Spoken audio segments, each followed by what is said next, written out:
The security guard's hand crushed her wrist against cold marble. Papers exploded across the floor.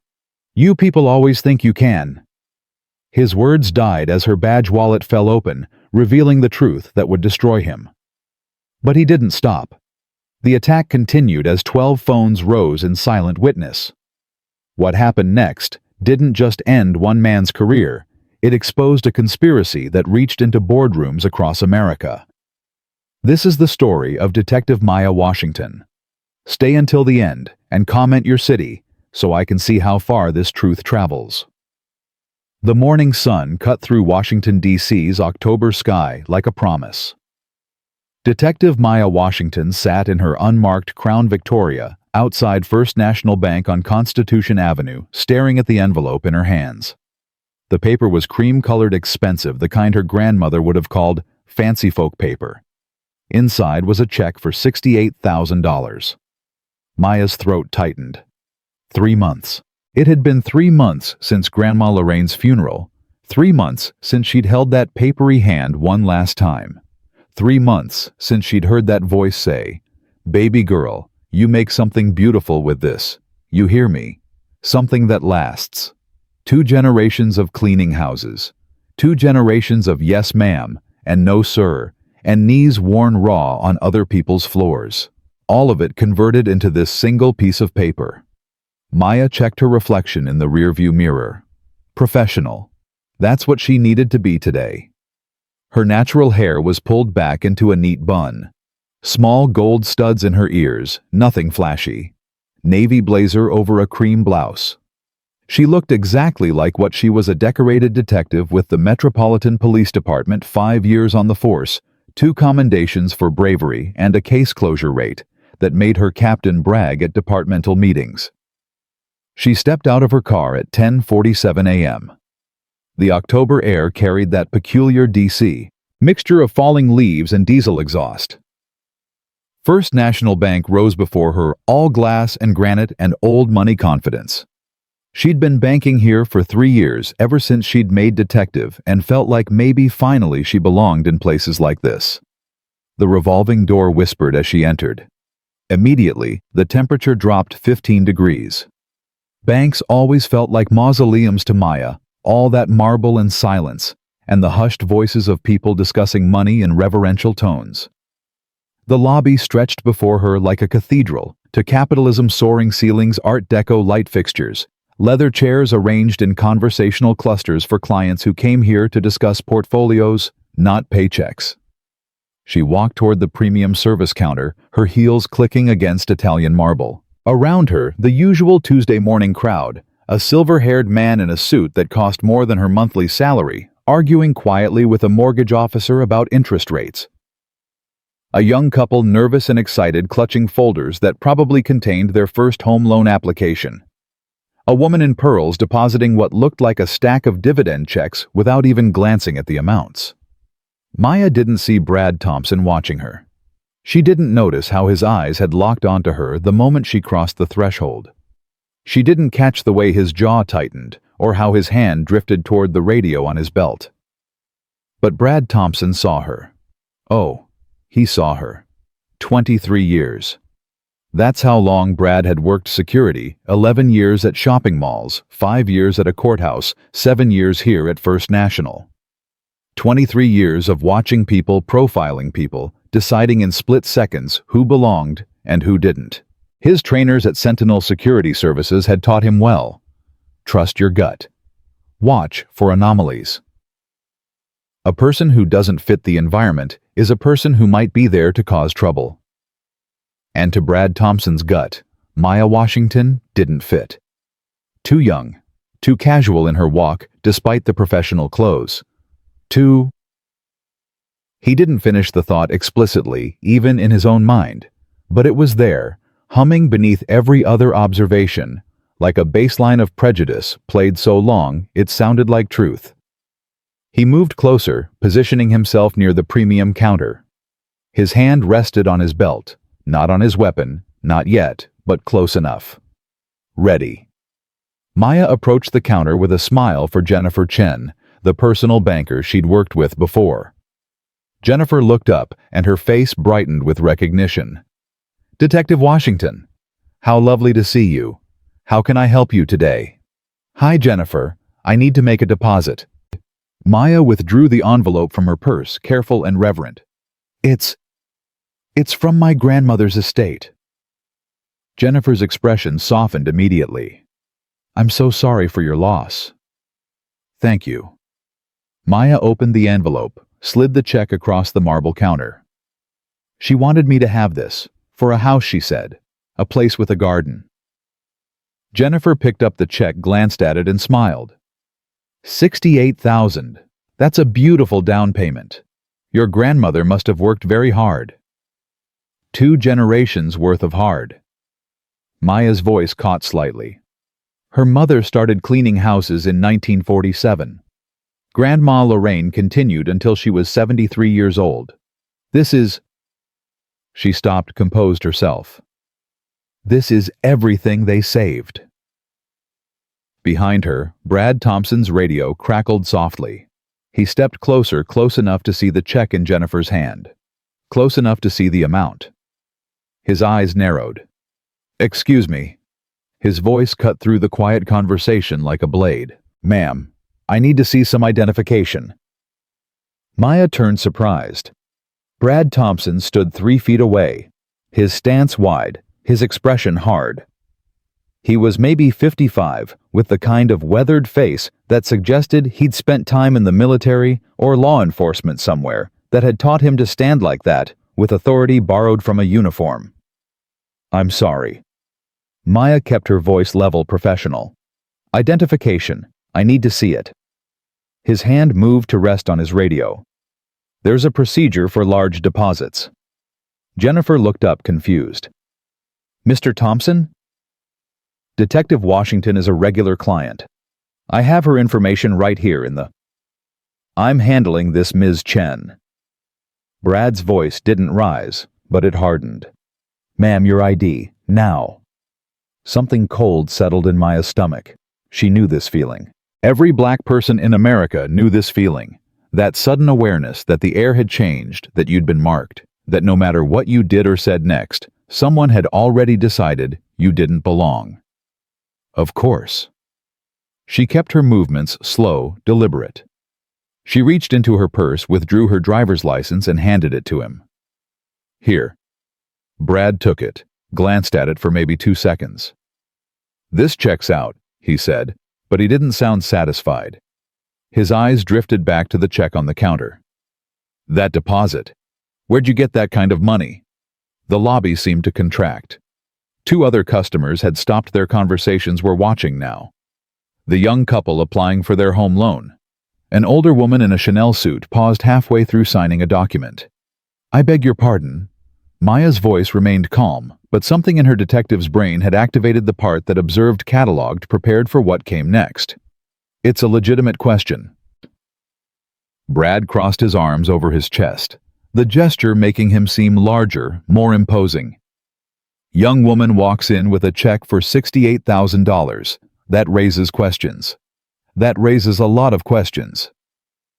Jennifer stood up from her chair. "Mr. Thompson, this is highly inappropriate. Detective Washington has banked with us for years. I can pull up her entire account history." "Detective." Brad's laugh was sharp, dismissive. "She tells you she's a detective."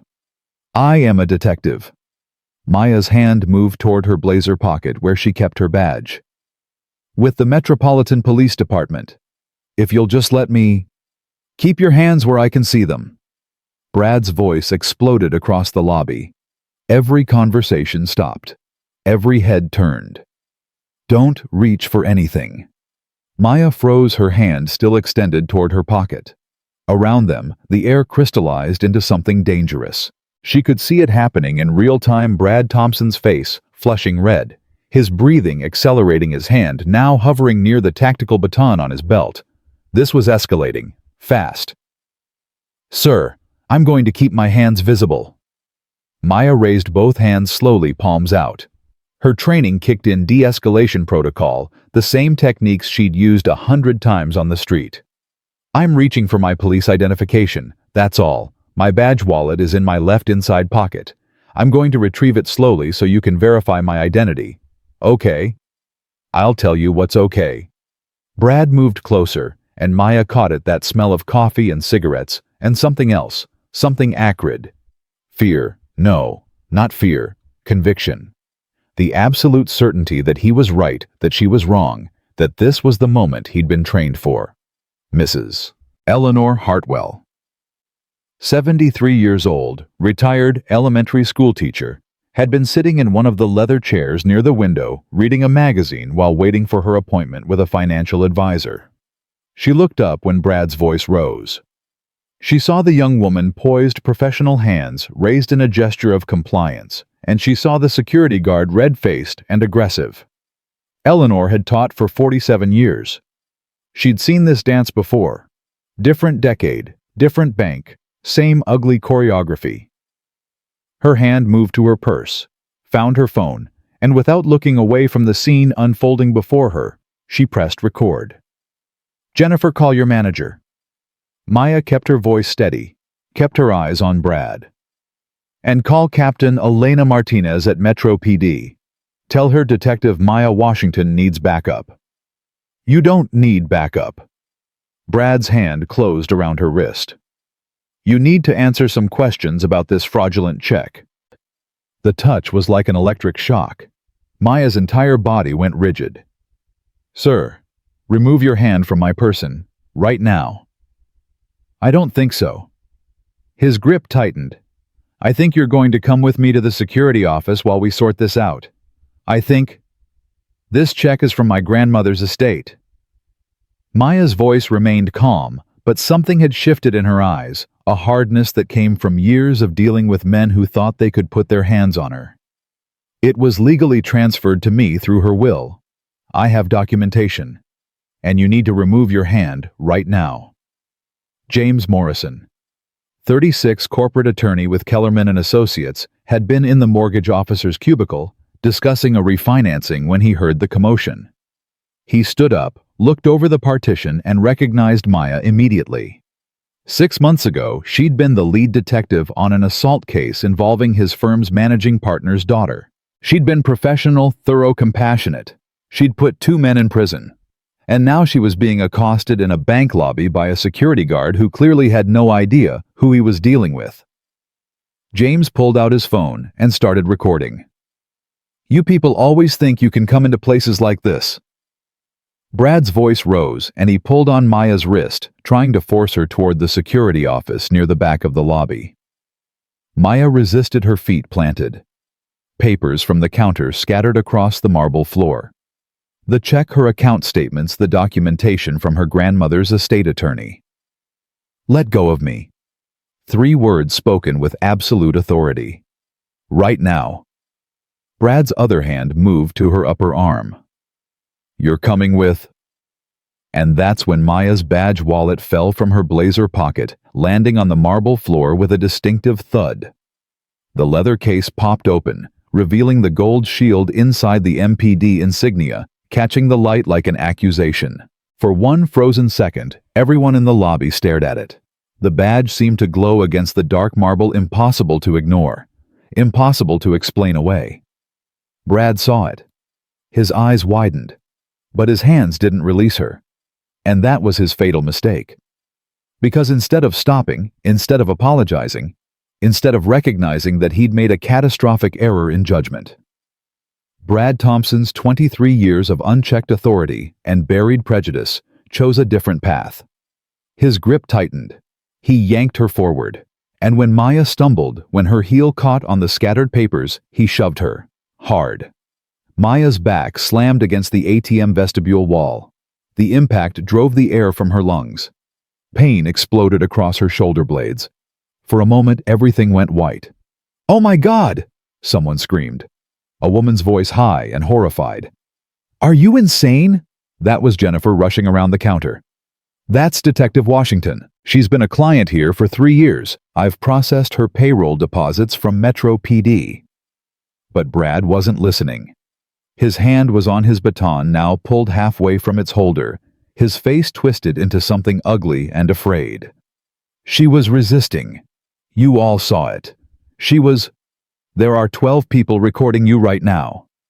Maya's voice cut through his panic, quiet and deadly calm. She hadn't moved from where she'd been shoved against the wall. One hand pressed against her ribs, testing for damage. The other hung at her side, loose ready. 12 witnesses with smartphones. And I know at least 3 of them personally. So I'm going to ask you one more time. Stand down. I'm doing my job. Brad's voice cracked. Around him the lobby had transformed into a forest of raised phones. Mrs. Hartwell stood now, her phone held steady, her face pale with fury. James Morrison had moved closer, his corporate attorney brain already cataloging evidence. The young couple near the home loan desk, the woman in pearls, even one of the tellers leaning over her window with her personal phone raised. All of them recording. All of them witnessing. All of them about to change history. Patricia Wells, the bank manager, burst through her office door like a woman who'd just realized her career was about to end. She'd been on a conference call with regional headquarters when her assistant had burst in babbling something about the security guard and Detective Washington. Patricia had known Maya for 2 years, had personally handled her account upgrade to premium services, had chatted with her about her grandmother had processed the paperwork when Maya bought her first investment property last year. "Brad," Patricia's voice echoed across the marble. "Step away from her. Step away right now." "Ma'am, this woman came in with a fraudulent..." "That's Detective Maya Washington." Patricia positioned herself between Brad and Maya, her small frame somehow commanding in her designer suit. "She's been a client of this bank for 3 years. She's a decorated police detective, and you just assaulted her on camera." The word hung in the air like poison gas. Assault. Suddenly the legal implications crashed down on everyone present. This wasn't a misunderstanding. This wasn't a security procedure gone wrong. This was a crime. Caught on 12 cameras, with a police detective as the victim. Brad's face drained of color. She looked suspicious. The check was for a large amount. I was following my training. Sentinel Security Services teaches us to profile customers by race. The voice came from the entrance. Captain Elena Martinez stood in the revolving door, 3 uniformed officers behind her, her expression carved from granite. She was 52, 28 years on the force, and she'd been in a budget meeting when she'd received Jennifer's frantic call. "To assault women making legal transactions. Is that what Sentinel teaches you?" Elena strode across the lobby, her eyes moving from face to face, cataloging the scene with the practiced efficiency of someone who'd spent 3 decades responding to crimes. She saw Maya against the wall, one hand pressed to her ribs, her face composed, but her eyes burning. She saw the scattered papers on the floor. She saw the badge wallet still open, still glowing accusatory gold against the marble. She saw Brad Thompson, his baton half drawn, surrounded by citizens with phones raised like shields, and she understood instantly that this was going to be bad. Very bad. "Captain?" Maya's voice was steady, professional, but Elena could hear the tremor underneath. Not fear, but fury rigidly controlled. "Officer Thompson just assaulted me while I was attempting to make a legal deposit at my bank. I identified myself as a police officer. I showed my badge. He proceeded anyway.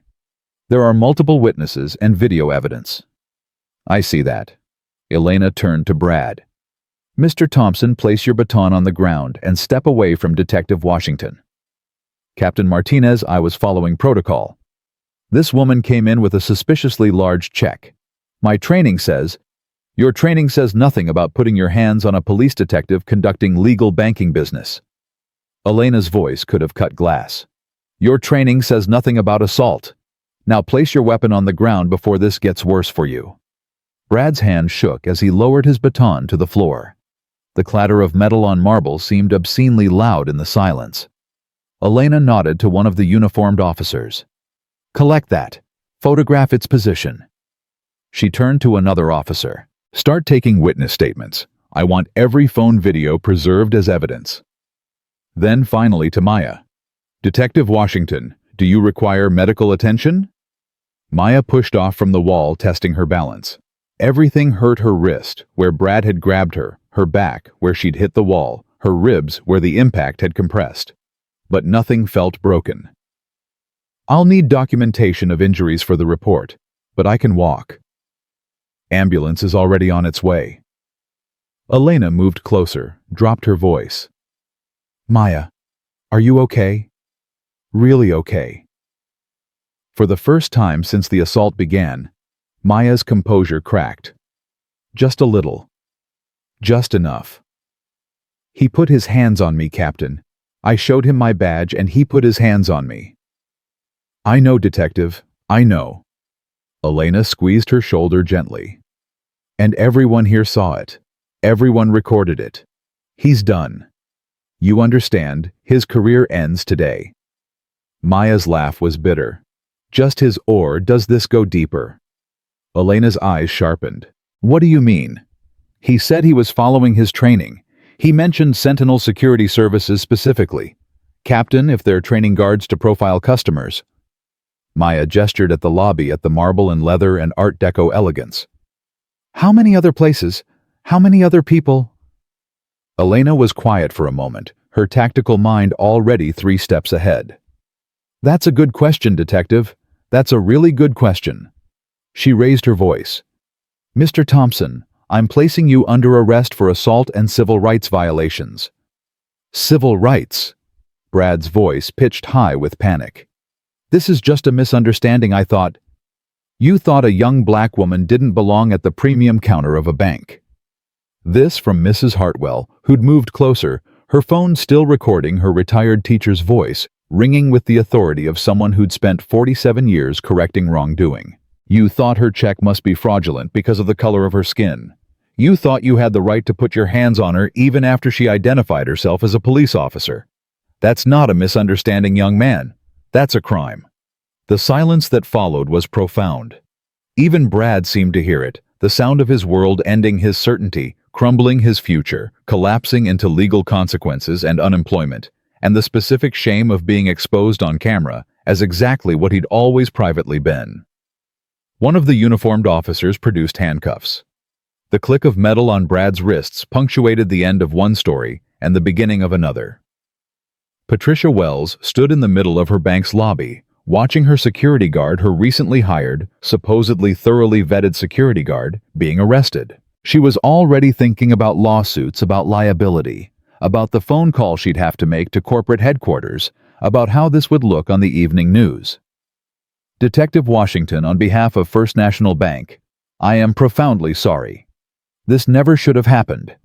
We will cooperate fully with any investigation, and I want you to know that we will be severing our contract with Sentinel Security Services effective immediately." Maya picked up her grandmother's check from the floor. The paper was crumpled now, smudged with the dirt from the marble. $68,000. 2 generations of work. She smoothed it carefully, reverently. "Ms. Wells, I appreciate that. But you should know I'm not the first. Whatever training Sentinel gave him, whatever culture they created that made him think this was acceptable, I'm probably not the first person this has happened to. I'm just the first person it happened to who could fight back." Patricia's face went pale. "I'll pull all of our incident reports. If there are other complaints—" "When you find them," Maya said quietly, "and you will find them, I want copies. All of them." Outside, an ambulance pulled up its lights, painting the bank's glass walls in alternating shades of red and white. Inside, phones were still raised, still recording, capturing the moment when Brad Thompson was led out in handcuffs, when the paramedics began examining Maya's injuries, when Captain Martinez started giving orders to preserve evidence and interview witnesses.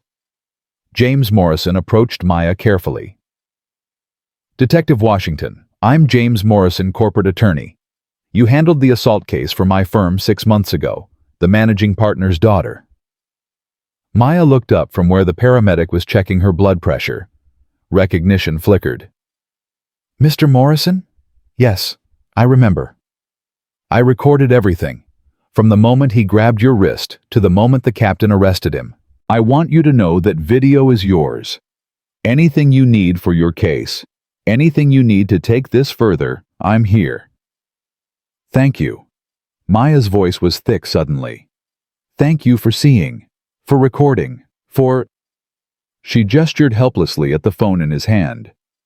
For doing the bare minimum a decent human should do. James smiled sadly. I'm just sorry it took 12 of us with cameras to make justice happen. That shouldn't be necessary. Mrs. Hartwell joined them, her elderly face set in determined lines. Young woman, I taught elementary school for 47 years. I've seen how the world treats people like you, how it's always treated people like you. But I want you to know I saw everything, I recorded everything, and I will testify at any trial, any hearing, any proceeding you need. This man's career should end. And if there's a company training people to do this, that company should end too. Maya looked around at the faces surrounding her. Patricia Wells, wringing her hands but already pulling files, already searching for evidence of other complaints. Jennifer Chen, her face wet with tears, clutching the deposit slip she'd been filling out. The young couple who'd been applying for their home loan. The woman in pearls. The tellers. All of them had seen. All of them had recorded. All of them had chosen in that moment that her dignity mattered more than their comfort. But beneath the gratitude was something colder, harder. Rage. Because it had taken 12 cameras and a badge, and 3 years of perfect banking history, and a white manager vouching for her, and a police captain rushing to her defense. It had taken all of that for her to be believed, for her humanity to be recognized, for a man who'd assaulted her to face consequences. What about all the others? What about all the people this had happened to who didn't have a badge, who didn't have 12 witnesses, who didn't have a police captain on speed dial? Captain Martinez finished directing her officers and returned to Maya's side. The ambulance is going to take you to Washington Memorial for a full examination and documentation of injuries. I'm assigning Officer Torres to accompany you and ensure proper chain of custody for all evidence. Tomorrow when you're ready, you'll give a full statement to Internal Affairs. Captain, Maya's voice was quiet but intense. This can't be just about Brad Thompson. It won't be. Elena met her eyes steadily. I'm calling FBI Civil Rights Division tonight. If Sentinel Security is training guards to profile if this is systematic, Maya, you just opened a door. Where it leads, we're going to find out together. As Maya was loaded into the ambulance, her grandmother's check finally processed and deposited. Jennifer had completed the transaction with shaking hands and a level of reverent care usually reserved for historical documents. She looked back at the bank. First National stood there all glass and granite and old money. Its lobby, now a crime scene. Its marble floor scattered with evidence markers where her papers had fallen, where her badge had landed, where her back had hit the wall. Somewhere above her, in an October sky turning toward evening, her grandmother was watching. And Maya thought about legacy, about 2 generations of women who'd cleaned other people's houses so she could walk through doors like this one. About sacrifice and dignity, and the cruel mathematics of a world that still in 2025 saw her skin before it saw her badge. The ambulance doors closed. The siren began to wail, and Detective Maya Washington, 28 years old, granddaughter of cleaning women, holder of 2 commendations for bravery, closed her eyes and let herself feel it all, the pain, all the rage, all the profound exhaustion of having to prove her humanity in a bank lobby on a Tuesday morning. But beneath the exhaustion was something else. Something growing. Something that would become, in the days and months to come, a force that would shake corporate boardrooms and congressional chambers and security training facilities across the nation. Justice. Not just for her, for everyone. The ambulance pulled away from First National Bank, carrying Maya toward documentation and examination, and the beginning of a legal battle that would define careers and change laws and expose a conspiracy that reached far beyond one security guard's prejudice. Behind it, in the bank lobby, 12 people with 12 phones had 12 videos that would be uploaded within the hour. Shared, retweeted, reposted, watched by millions, hatched banking, while Black was about to trend worldwide, and Brad Thompson's career wasn't the only thing that was going to end, not by a long shot. The fluorescent lights of Washington Memorial's emergency room had a specific quality of cruelty bright enough to expose every vulnerability, harsh enough to make pain feel more honest. Maya sat on the examination table, paper crinkling beneath her, while Dr. Sarah Kim photographed the bruises already blooming across her skin like dark flowers. "This one on your wrist." Dr. Kim's camera clicked. "Classic defensive injury pattern. See how the bruising follows the shape of fingers that's consistent with forceful gripping." Click. "And your back, the contusions here along your shoulder blades and lower thoracic region suggest impact with a flat surface. You said a wall, ATM vestibule, marble." Maya's voice was flat, clinical. She'd shifted into cop mode, treating her own body as evidence. It was easier that way. Easier than feeling. "The bruising will get worse over the next 48 hours. Dr. Kim set down her camera and gently palpated Maya's ribs. "Does this hurt?" "Yes." "Sharp pain or dull?" "Sharp when you press. Dull otherwise." "I don't think anything's broken, but I'm ordering x-rays to be certain. You took a significant impact." Dr. Kim pulled back her professional mask, slipping for just a moment. "Detective Washington, I need to ask, do you feel safe? Are you in any immediate danger?" Maya almost laughed.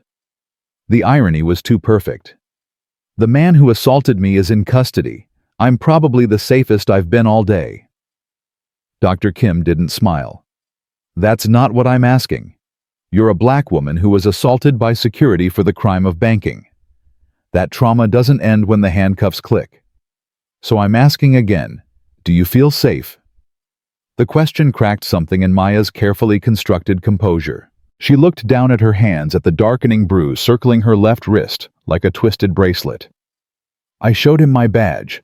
I identified myself as a police officer, and he shoved me into a wall anyway. So no, doctor, I don't feel safe. I don't know if I'll ever feel safe walking into a bank again." Outside the examination room, Officer Carla Torres stood guard, her presence both protective and documentary. She'd been photographing everything: the ambulance ride, the intake process, Maya's torn blouse, the way Maya had held herself with rigid dignity, even as her hands shook. Carla was 34, 9 years on the force, and she'd been the first responding officer to plenty of assault calls. But this one felt different. This one felt like the beginning of something that would outlast all of them. Her phone buzzed. A text from her girlfriend. "Holy shit, is that your crime scene, the bank thing? It's all over Twitter." Carla pulled out her personal phone and opened Twitter. The first thing she saw was the hashtag #BankingWhileBlack, already trending #3 nationwide. She scrolled through a feed that had transformed in the 90 minutes since the assault into a digital wildfire of rage and solidarity. The videos were everywhere. Mrs. Hartwell's uploaded with the caption, "I am 73 years old, and I have never been so disgusted. This detective was assaulted for trying to deposit her inheritance. Watch and share." 2 million views in an hour. James Morrison's posted with lawyer's precision.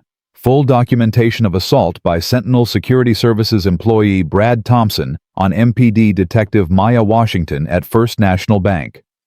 10/7/25, 10:47 a.m. Unedited. Zero justification. Complete violation of civil rights. 1.8 million views. A dozen other angles, all showing the same horrifying choreography. Brad's hand on Maya's wrist. The papers scattering. The badge wallet falling. The shove. Maya's back hitting the wall. Her face in that moment, not afraid but furious, righteously furious, and still in control. The comments section had become a confessional. Thousands of people sharing their own stories of banking. While Black shopping, while Black existing, while Black in spaces that treated their presence as inherently suspicious.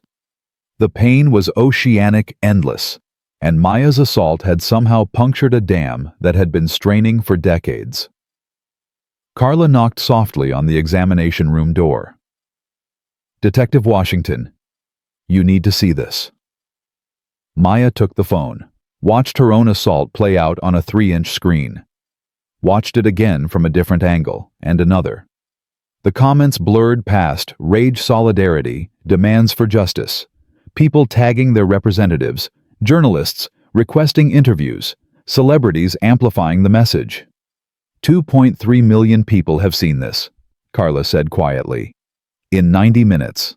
Maya, this is everywhere. Doctor. Kim glanced at the phone and her expression hardened. I need to finish the examination. Officer Torres, can you wait outside? When they were alone, Dr. Kim said, I'm going to be blunt with you, detective. That video is going to change your life. People are going to have opinions about how you handled it, what you should have done differently, whether you were professional enough, angry enough, scared enough. Everyone becomes an expert on trauma when it's not their body on the line. She placed a hand on Maya's shoulder, gentle but firm. So I'm documenting everything, every bruise, every abrasion, every point of pain. Because when this goes to trial, and it will go to trial, I want the jury to see exactly what he did to you, not the mythology, the facts. Thank you, Maya whispered. Don't thank me, just promise me something. Dr. Kim met her eyes. Promise me you'll take care of yourself, not just your body, your mind, your spirit, all of it, because you're about to become a symbol, and symbols don't get to be human, but you are human. Don't forget that. The X-rays came back clean. No fractures, no breaks, just soft tissue damage that would heal in purple and yellow stages over the next few weeks. Dr. Kim prescribed pain medication that Maya knew she wouldn't take.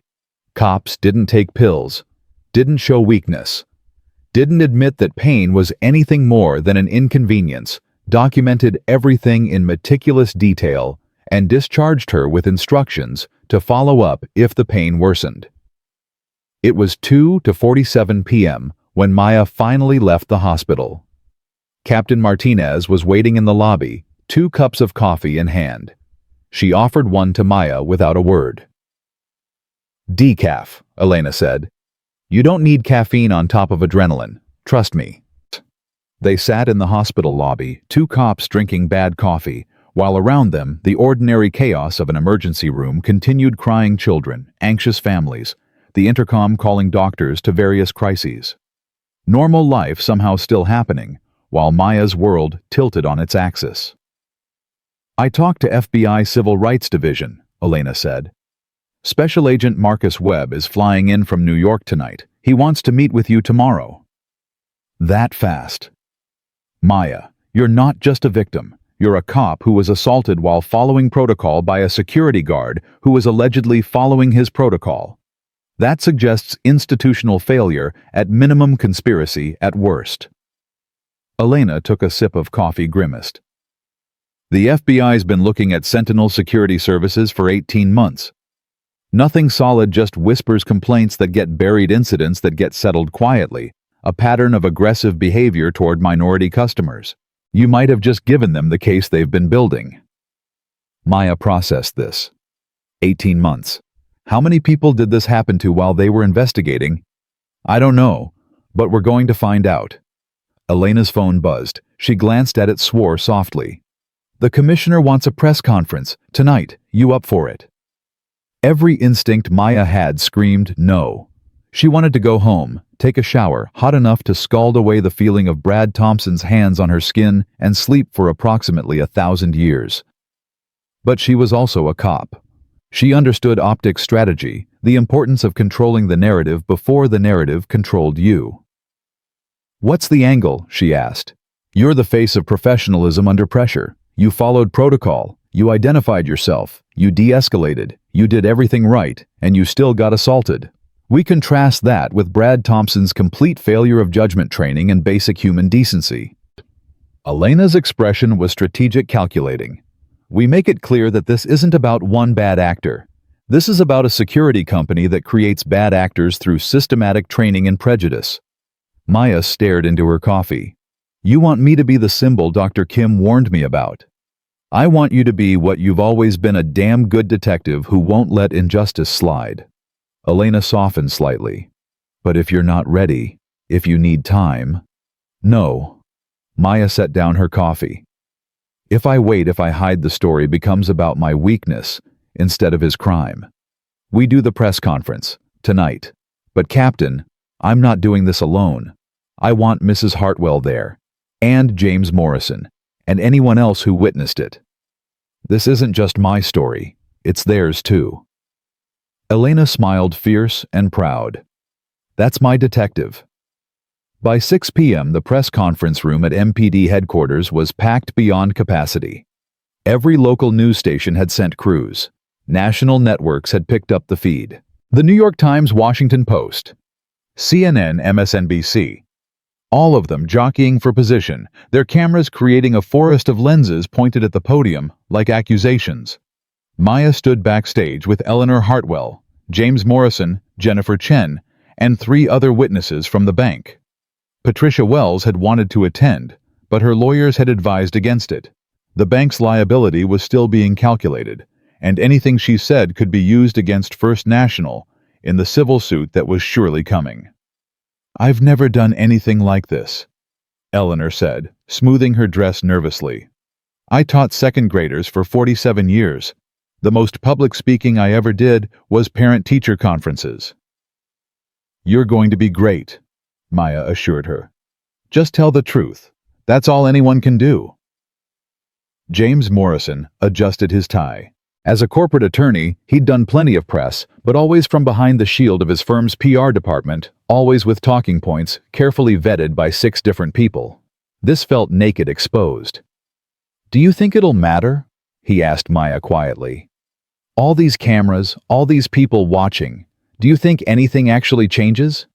Maya looked at him steadily. I think 12 people with cameras decided my dignity was worth recording. That's already change. Whether it's enough, she shrugged. We're about to find out. Commissioner Robert Hayes took the podium first. He was 62, 38 years on the force, and he'd navigated enough political minefields to know exactly what this moment required: unequivocal condemnation, institutional commitment to justice, and enough careful language to avoid undermining the criminal case before it reached trial. At approximately 10:47 a.m. this morning, Detective Maya Washington of the Metropolitan Police Department was assaulted while conducting legal banking business at First National Bank on Constitution Avenue.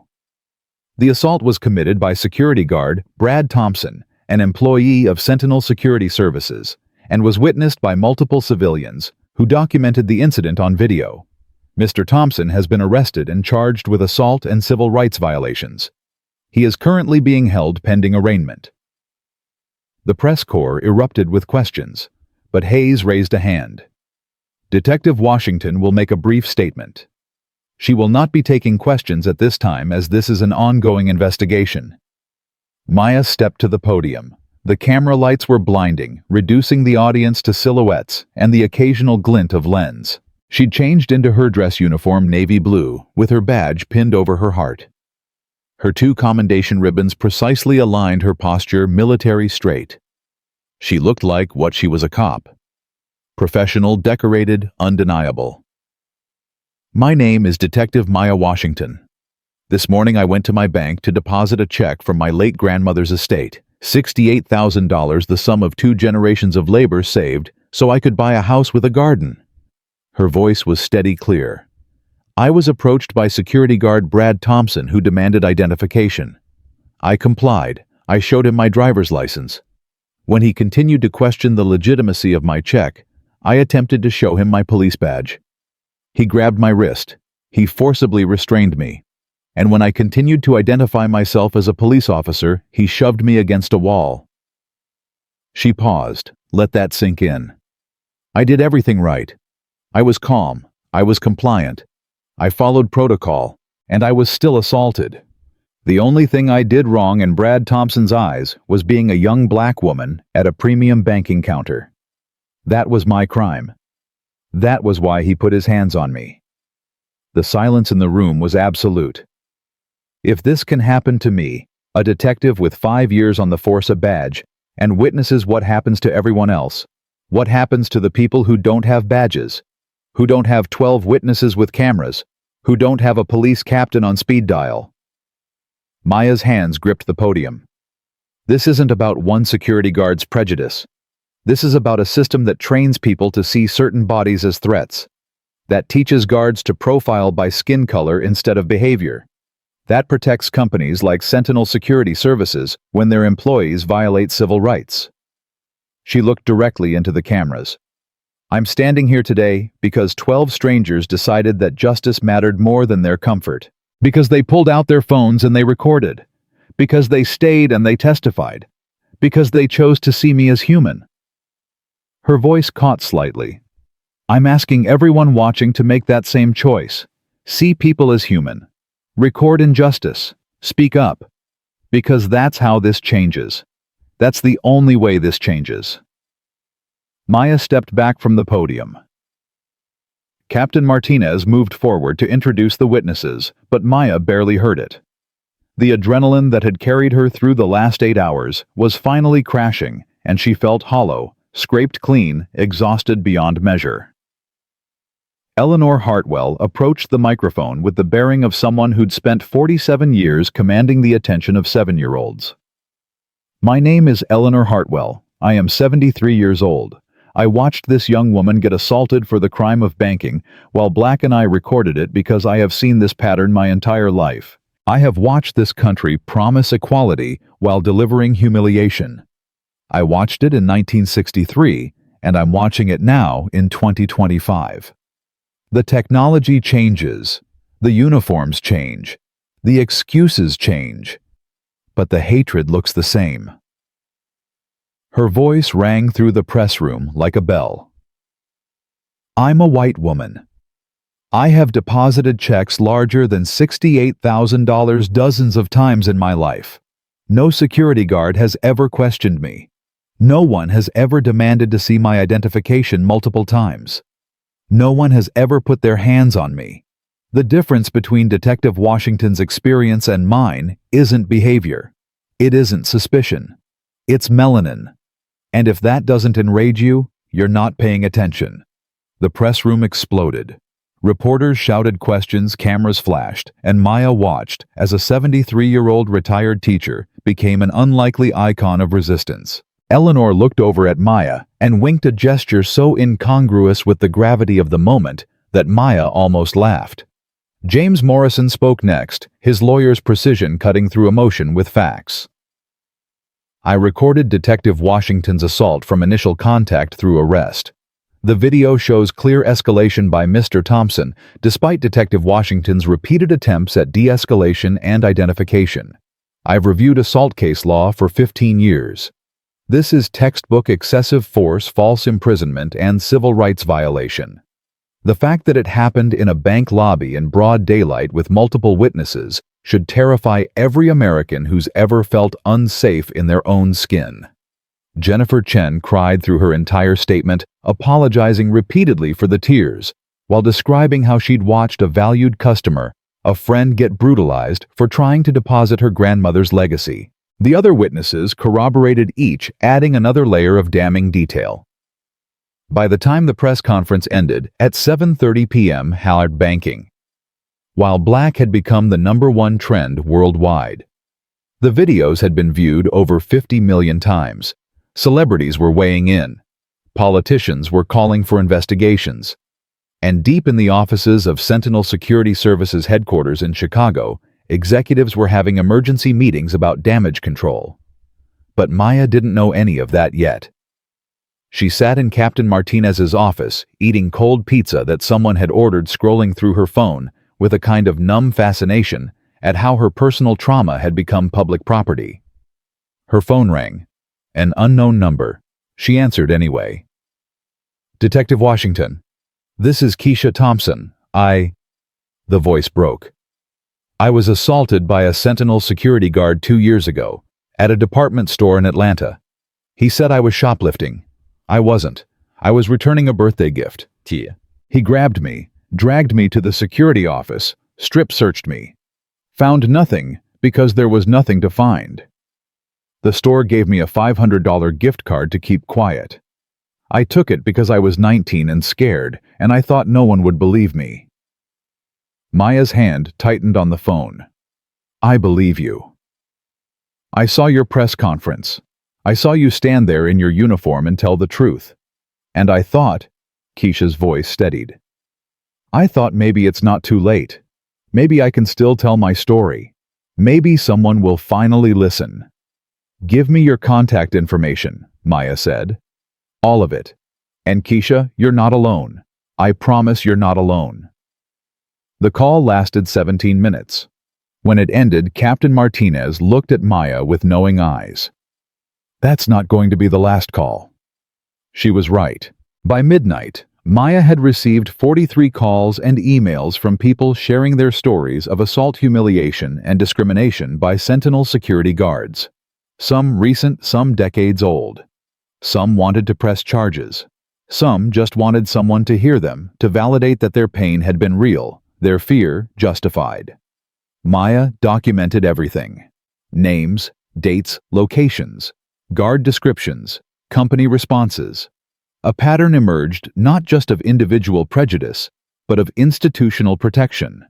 Complaints that disappeared. Settlements with non-disclosure agreements. Guards who were fired from one location only to be quietly rehired at another. At 1:47 a.m., Maya sat in her apartment, the one she'd bought with her first investment property, the one that wasn't quite a house with a garden, but was hers, earned through her own work and sacrifice, and she added up the stories. 43 people. 12 different cities. 8 years of documented incidents. And that was just in the first 15 hours after her assault went viral. Her grandmother's check, now safely deposited, represented 2 generations of invisible labor. But maybe Maya thought maybe it could buy something bigger than a house. Maybe it could buy justice for all of the people who'd been treated as suspicious for the crime of existing in their own skin. She opened her laptop and started writing. Not a police report, she'd file that tomorrow with Internal Affairs. This was something else. A chronicle. A testimony. An indictment. "My name is Maya Washington," she typed. "And this is what happens when 12 people decide to witness instead of ignore." Outside her window, Washington, D.C. slept. But across the country, in Atlanta and Chicago and Los Angeles and Detroit, in cities large and small, people were waking up to the videos, reading the stories, making phone calls to newspapers and representatives and civil rights organizations. The fire Maya had started in that bank lobby was spreading. And Brad Thompson's career wasn't the only thing that was going to burn. The sun rose over Washington, D.C. at 6:42 a.m. on October 8th, exactly 20 hours after Brad Thompson put his hands on Maya Washington. The city woke to find itself in the middle of a firestorm. Every morning show led with the story. The Washington Post's front page carried a still frame from Mrs. Hartwell's video. Maya's back against the wall. Brad's hand raised the badge wallet on the floor, like evidence of a nation's failure. The headline read simply, "While banking while black." Maya had slept for maybe 90 minutes. She stood in front of her bathroom mirror, now cataloging damage. The bruise on her wrist had deepened to purple-black, a perfect impression of fingers that had gripped too hard. Her back was a watercolor of pain blues and purples spreading across her shoulder blades where marble had met flesh. She touched the bruises, gently winced, and reached for her phone. 68 new emails, 15 voicemails, 47 text messages, and one that made her stop breathing. "Detective Washington, this is Special Agent Marcus Webb, FBI Civil Rights Division. I'm at your precinct. Captain Martinez said you'd want to be here for this. We're executing a search warrant on Sentinel Security Services in 45 minutes. Maya was dressed and out the door in 8 minutes. The Metropolitan Police Department headquarters was chaos at 7:30 a.m. The press had descended like locust satellite trucks, blocking the street reporters doing stand-ups in front of every available backdrop. Maya slipped in through the back entrance, her badge clearing her through security, and found Captain Martinez in the conference room, with a man who could only be Special Agent Webb. He was 48, African-American, with the kind of stillness that came from 2 decades of investigating hate crimes. When he shook Maya's hand, his grip was gentle, mindful of her bruised wrist. "Detective Washington, I'm sorry we're meeting under these circumstances." Webb gestured to the conference table, where file folders were spread like accusations. "But I want you to know what happened to you yesterday gave us the probable cause we've been waiting 18 months to get. We're about to turn Sentinel Security Services inside out."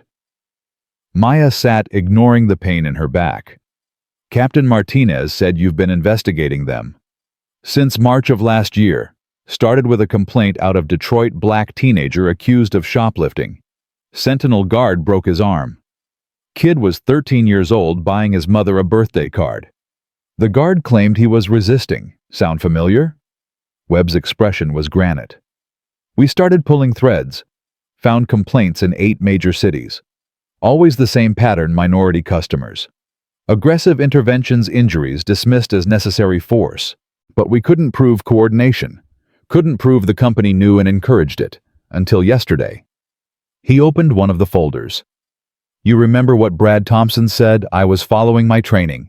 Sentinel Security Services teaches us to..." He didn't finish that sentence, but 12 witnesses heard him claim his actions were part of company training.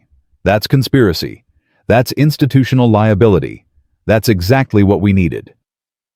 Captain Martinez leaned forward. "The search warrant covers Sentinel's Chicago headquarters, their training facility in Phoenix, and their regional offices in 12 cities. We're seizing training manuals, internal communications, personnel files, complaint records, everything. If there's evidence of systematic discrimination training, we're going to find it." Maya processed this. "How many guards has Sentinel trained?" Webb's answer was quiet, devastating. 17,432, across 43 states. They're one of the largest private security contractors in the country. The implications were staggering. 17,000 people potentially trained to see certain skin colors as inherently suspicious. 17,000 people with authority to detain, to question, to use force. And how many had used that authority the way Brad Thompson had, confident that their training, their company, their worldview would protect them from consequences? "I documented 43 complaints last night," Maya said. "People who contacted me after the press conference. Assaults, false accusations, humiliation, some going back years." Webb nodded. "We know. My office received 217 complaints overnight. And that's just the beginning. Detroit FBI field office got 94. Atlanta got 106. Los Angeles got 131. Detective Washington, you didn't just expose one bad guard. You gave permission for thousands of people to finally tell their stories." Maya's phone buzzed. A text from an unknown number. "My name is David Chen. Sentinel guard accused me of credit card fraud at a hotel in 2023. I'm an orthopedic surgeon. The credit card was mine. He threw me against a car in front of my daughters. They were 7 and 9. They still have nightmares. I want to testify." She showed the message to Webb. He added the name to a list that was growing longer by the minute. At 8:15 a.m., the FBI raids began.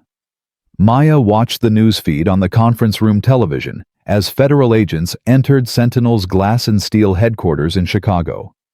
Employees were escorted out, boxes were carried to waiting trucks. Digital forensic specialists began imaging hard drives. In Phoenix, the training facility was locked down, its classrooms and role-play scenarios frozen mid-lesson, like evidence of a crime still in progress. Maya's phone rang. Jennifer Chen from First National Bank, her voice tight with urgency. "Detective Washington, Patricia found something in our complaint files. You need to see this." "What is it?" "Incidents. 47 of them over the last 3 years, all involving Sentinel guards. All filed, all documented, and all..." Jennifer's voice broke. "All dismissed. Sentinel investigated themselves, found no wrongdoing, and First National accepted it. Every single time. Maya, we enabled this. The bank enabled this." Maya closed her eyes. "Were the complaints from minority customers?" The silence on the other end was answer enough. "I'll be there in 20 minutes, Maya said. "Don't let anyone touch those files." She drove to First National Bank with Agent Webb and Captain Martinez, The morning traffic parting before the unmarked federal vehicle like the sea before Moses. The bank had opened at 9 a.m. despite yesterday's chaos, but the atmosphere inside was funeral. Customers conducted their business in whispers. Employees moved with the guilty hunching of people who'd just realized they'd been complicit in something monstrous. Patricia Wells met them in her office. Her perfectly composed manager's facade cracked and crumbling. She looked like she'd aged a decade overnight. On her desk were 4 banker's boxes, each labeled with years 2022, 2023, 2024, 2025. I pulled every complaint filed against Sentinel guards at this branch and our 3 sister locations in the district. Patricia said, her voice hollow. 47 incidents. 39 involved customers of color. The other 8 were disabled individuals or elderly customers who looked confused. Every single complaint was sent to Sentinel for internal investigation. Every single one came back cleared. She stopped, composed herself. We trusted them. We took them at their word that their guards were following protocol. Webb pulled on latex gloves and opened the first box. Incident reports spilled out like evidence of systematic failure. He read one aloud. March 15, 2022, customer Jamal Williams, African-American male, age 24, approached premium counter to open investment account. Sentinel guard, Thomas Reeves questioned customer's employment, requested multiple forms of ID, detained customer for 30 minutes while verifying information. Customer filed complaint. Sentinel investigation concluded guard followed proper security protocols. No disciplinary action taken. He read another. July 8, 2023. Customer, Maria Gonzalez, Latina, female, age 37, attempted to withdraw $8,000 cash for used car purchase. Sentinel guard, Brad Thompson questioned source of funds, suggested withdrawal was suspicious, requested manager override customer's access to her own account. Customer filed complaint. Sentinel investigation concluded guard was protecting bank from potential fraud. No disciplinary action taken. Maya's head snapped up. Brad Thompson, he's been doing this for years. At least since 2023. Patricia confirmed, her face ashen. I didn't see the pattern. I should have seen the pattern. I looked at each complaint individually, never pulled them all together, never questioned why it was always Sentinel guards, always minority customers, always the same script about following protocols. Captain Martinez was scrolling through her phone, her expression darkening with each swipe. Maya, you need to see this. Twitter thread from a data analyst. She compiled every documented Sentinel security incident from the last 5 years that made local news, cross-referenced by race and outcome. She turned her phone around. The data was damning. Of 238 documented incidents involving Sentinel guards and accusations of suspicious behavior, 207 involved people of color. Of those, 191 resulted in detention, arrest, or physical force. 17 resulted in injury. 0 resulted in guards being fired or criminally charged until yesterday. Webb's phone rang. He answered, listened, and his expression shifted from grim to something harder, colder. Understood. Yes, we'll need that testimony. He hung up and looked at Maya. That was the Phoenix field office. They found the training materials. Detective Washington, you should prepare yourself. At 11:37 a.m., Maya sat in the FBI's Washington field office conference room and watched a training video that would eventually be entered as Exhibit A in United States v. Sentinel Security Services, Inc. The video quality was corporate professional, the instructor's voice smooth and confident, and the content was a masterclass in teaching discrimination while maintaining plausible deniability. Environmental awareness is your first line of defense, the instructor said, clicking through a PowerPoint slide titled Identifying Threat Profiles. The slide showed photographs of various people in retail and banking settings. Ask yourself, does this person fit the economic profile of this environment? A teenager in designer clothes at a luxury store, does that make sense? A young person making a large cash transaction. Where did that money come from? Your gut will tell you when something's off. The camera cut to a role-play scenario. Two actors stood at a mock bank counter. One, a clean-cut white man in a suit, approached with a large check. The bank teller processed it without question. Then the scene reset. A young black man approached with an identical check. The bank teller immediately signaled to the security guard who approached and began questioning the customer about the source of funds. "Good instincts," the instructor narrated. The teller recognized an anomaly and called for backup. "Now watch how our guard professionally handles a potentially volatile situation." The guard, in the video, proceeded to demand multiple forms of ID, question the customer aggressively, and detain him while verification occurred. The black actor's protests were dismissed as suspicious resistance. The video ended with the instructor praising the guard's textbook response to a high-risk scenario. Maya felt sick. This wasn't unconscious bias. This wasn't one guard's prejudice.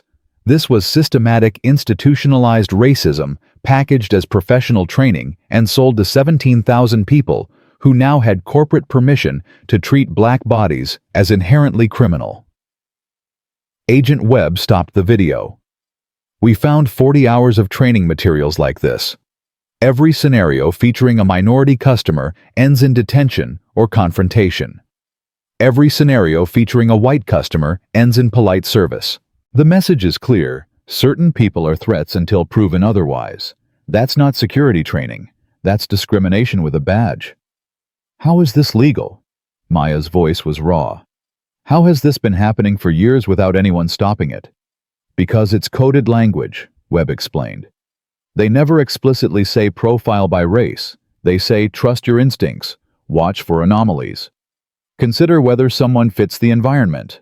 But when every example of an anomaly is a person of color, when every threat scenario features black and brown faces, the message is clear. They created a legal defense through ambiguity while ensuring their guards understood exactly what they were supposed to do." Captain Martinez was reading through a printed transcript of internal Sentinel emails. "Listen to this. From the VP of Training to regional managers, dated 6 months ago. Recent complaints about guard behavior have increased. Remind staff to be more subtle in their customer interactions. The training hasn't changed, but presentation matters. We can't afford another Atlanta situation." She looked up. They knew. They knew guards were discriminating, and their solution was to be more subtle about it. Over the next 3 hours, the evidence mounted like a prosecution's dream. Internal emails discussing how to handle sensitive complaints from minority customers. Training manuals that had been revised after complaints but maintained the same coded messaging. Personnel files showing guards who'd been fired for discrimination at one location, then quietly rehired at another. Financial records showing Sentinel had paid out over $2 million in quiet settlements with non-disclosure agreements attached hush money to keep the pattern hidden. And then Webb opened a file that made everyone in the room go still. "We found a memo from Sentinel's CEO, Richard Grantham, to his executive team, dated January 2024. It says, and I quote, "Our client demographic skews toward high-end retail and financial institutions serving predominantly white affluent customers. Our guards must be trained to protect our clients' interests, which includes maintaining the exclusive atmosphere these establishments cultivate. Security threats are not just about theft. They're about anyone who makes premium customers uncomfortable. Trust your market research. Trust the data. And train accordingly." Maya read the memo 3 times. The language was careful, corporate, sanitized. But the meaning was crystalline: protect white comfort by treating everyone else as a threat. Make discrimination sound like market strategy. Turn prejudice into profit. "That's premeditation," Captain Martinez said quietly. "That's a CEO explicitly ordering his company to discriminate." "That's a RICO case," Webb corrected. "Racketeer Influenced and Corrupt Organizations Act. Systematic, coordinated, profit-driven discrimination across state lines. If we can prove Sentinel knowingly trained guards to discriminate and profited from contracts based on that discrimination, this becomes a federal conspiracy case. Richard Grantham doesn't just lose his company, He goes to prison. Maya's phone had been buzzing steadily for the last hour. She finally looked at it and found her inbox flooded. News outlets requesting interviews, civil rights organizations offering support, lawyers contacting her about class action lawsuits, and hundreds, now thousands of people sharing their stories. One email stood out. The subject line read, "I trained Brad Thompson." Maya opened it. "Detective Washington, my name is Marcus Rivera. I was a training instructor for Sentinel Security Services from 2019 to 2023. I quit because I couldn't stomach what they were making me teach. I have copies of training materials they told me to destroy. I have recordings of executive meetings where they discussed complaint patterns and decided to double down on environmental profiling instead of fixing the problem. I've been waiting for someone brave enough to blow this open. You did it. I want to testify. I want to help bury them." Maya forwarded the email to Webb. He read it and smiled, the first smile she'd seen from him all day. It wasn't a happy smile. It was the smile of a prosecutor who'd just found his star witness. "This is it," Webb said. "This is how we prove intent. An insider who'll testify about what Sentinel really taught, what they really meant by all that coded language. Combined with the training videos, the internal memos, the complaint patterns, and 2,000+ victim testimonies." He looked at Maya. "Detective Washington, you just handed us the case of the decade." At 4:47 p.m., the U.S. Attorney for the District of Columbia held a press conference announcing a federal civil rights investigation into Sentinel Security Services. By 5:30 p.m., Sentinel's stock price had dropped 43%. By 6:15 p.m., 3 major clients, including First National Bank, had terminated their contracts. By 7:00 p.m., Richard Grantham had resigned as CEO, though his lawyer made sure to note this was without admission of wrongdoing. Maya watched the news coverage from Captain Martinez's office, too exhausted to feel triumphant. Around her, the precinct celebrated cops understood institutional victories, understood what it meant to take down a corporation instead of just an individual. But Maya kept thinking about the numbers. 17,000 guards trained. 43 states. Decades of operation. How many people had been humiliated, assaulted, traumatized before she walked into that bank yesterday morning? "Hey." Captain Martinez sat down beside her. "I know that look. That's the look of someone taking on responsibility for things that aren't their fault. If I'd reported this years ago..." "You didn't know years ago. No one knew the scope of it. That's how systems protect themselves, by making each incident look isolated, individual, unconnected to the larger pattern." Elena squeezed her shoulder gently, careful of the bruises. "You didn't create this mess, but you're going to be part of cleaning it up. That's enough." Maya's phone rang. An unknown number again. She almost didn't answer, but something made her pick up. "Detective Washington." The voice was young female, shaking. "My name is Ashley Thompson. I'm Brad Thompson's daughter. I'm calling because I need you to know something. I need someone to know." Maya's grip tightened on the phone. "I'm listening." "My father wasn't a good man. I know you probably figured that out, but I mean, he wasn't good at home either.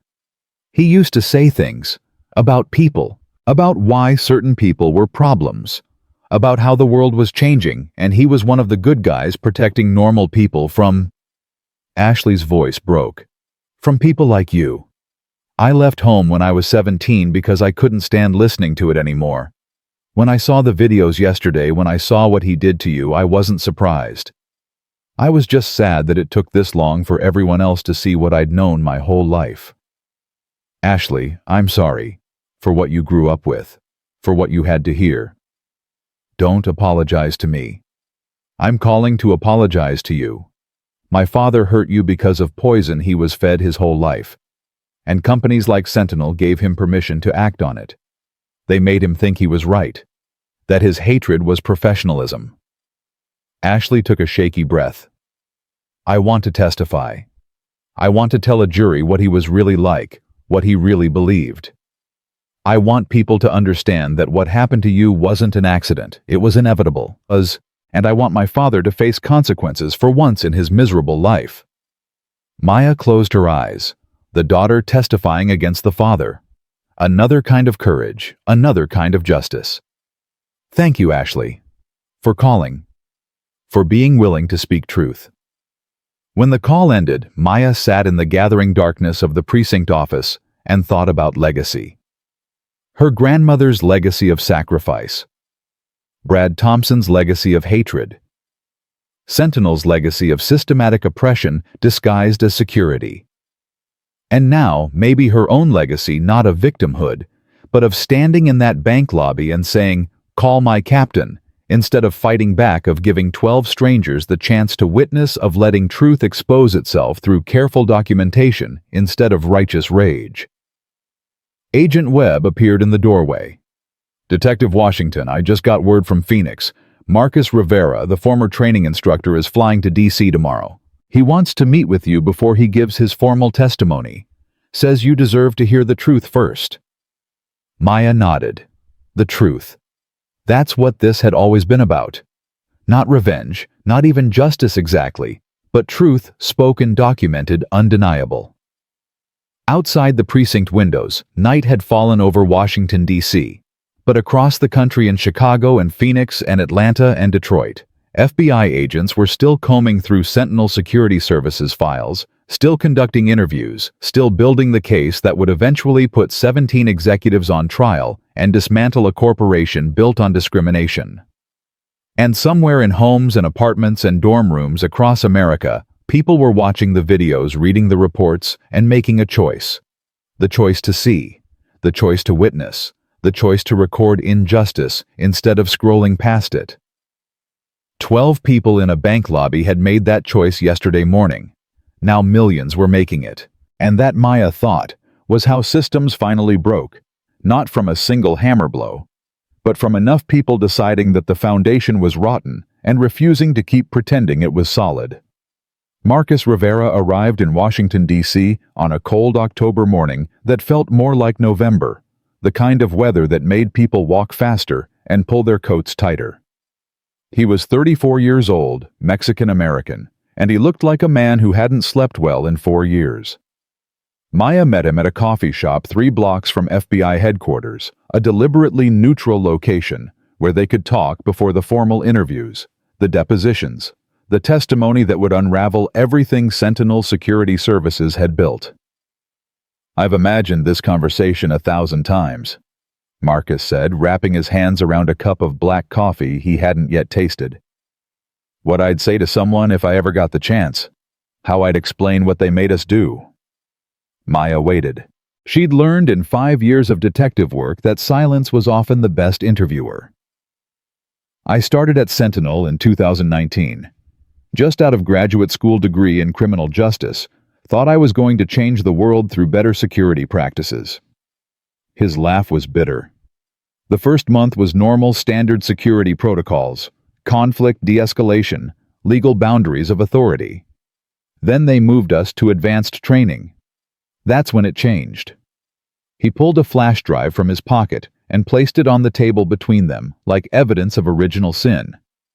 "Everything's on here. Training videos they told us to destroy after sessions, audio recordings of executive meetings, emails discussing complaint patterns. I kept copies of everything because I knew what they were doing was wrong. But I was 28 years old with student loans and a sick mother who needed insurance. So I kept teaching what they told me to teach, and I hated myself a little more every day." Maya picked up the flash drive. It felt heavier than it should, weighted with the futures it would destroy and the justice it would enable. "Why did you finally leave?" "There was this kid, 17, maybe 18. Black kid who'd gotten detained by one of my trainees at a mall in Dallas. The guard had broken the kid's nose because he looked like he was about to run. I saw the video. The kid was just walking, just existing while black in a space where my trainee had been taught that black bodies were threats." Marcus's eyes were wet. "I went to my supervisor, said we had a problem, said our training was creating racists with badges. You know what he told me? What? He said, Marcus, we're not creating racists. We're giving realists the tools to do their jobs effectively. Our clients pay premium prices for premium security. They expect their spaces to feel safe. And safe to their customers means seeing people who look like them. That's when I understood. It wasn't a flaw in the system. It was the system, working exactly as designed. Maya felt something cold settle in her chest. So you quit.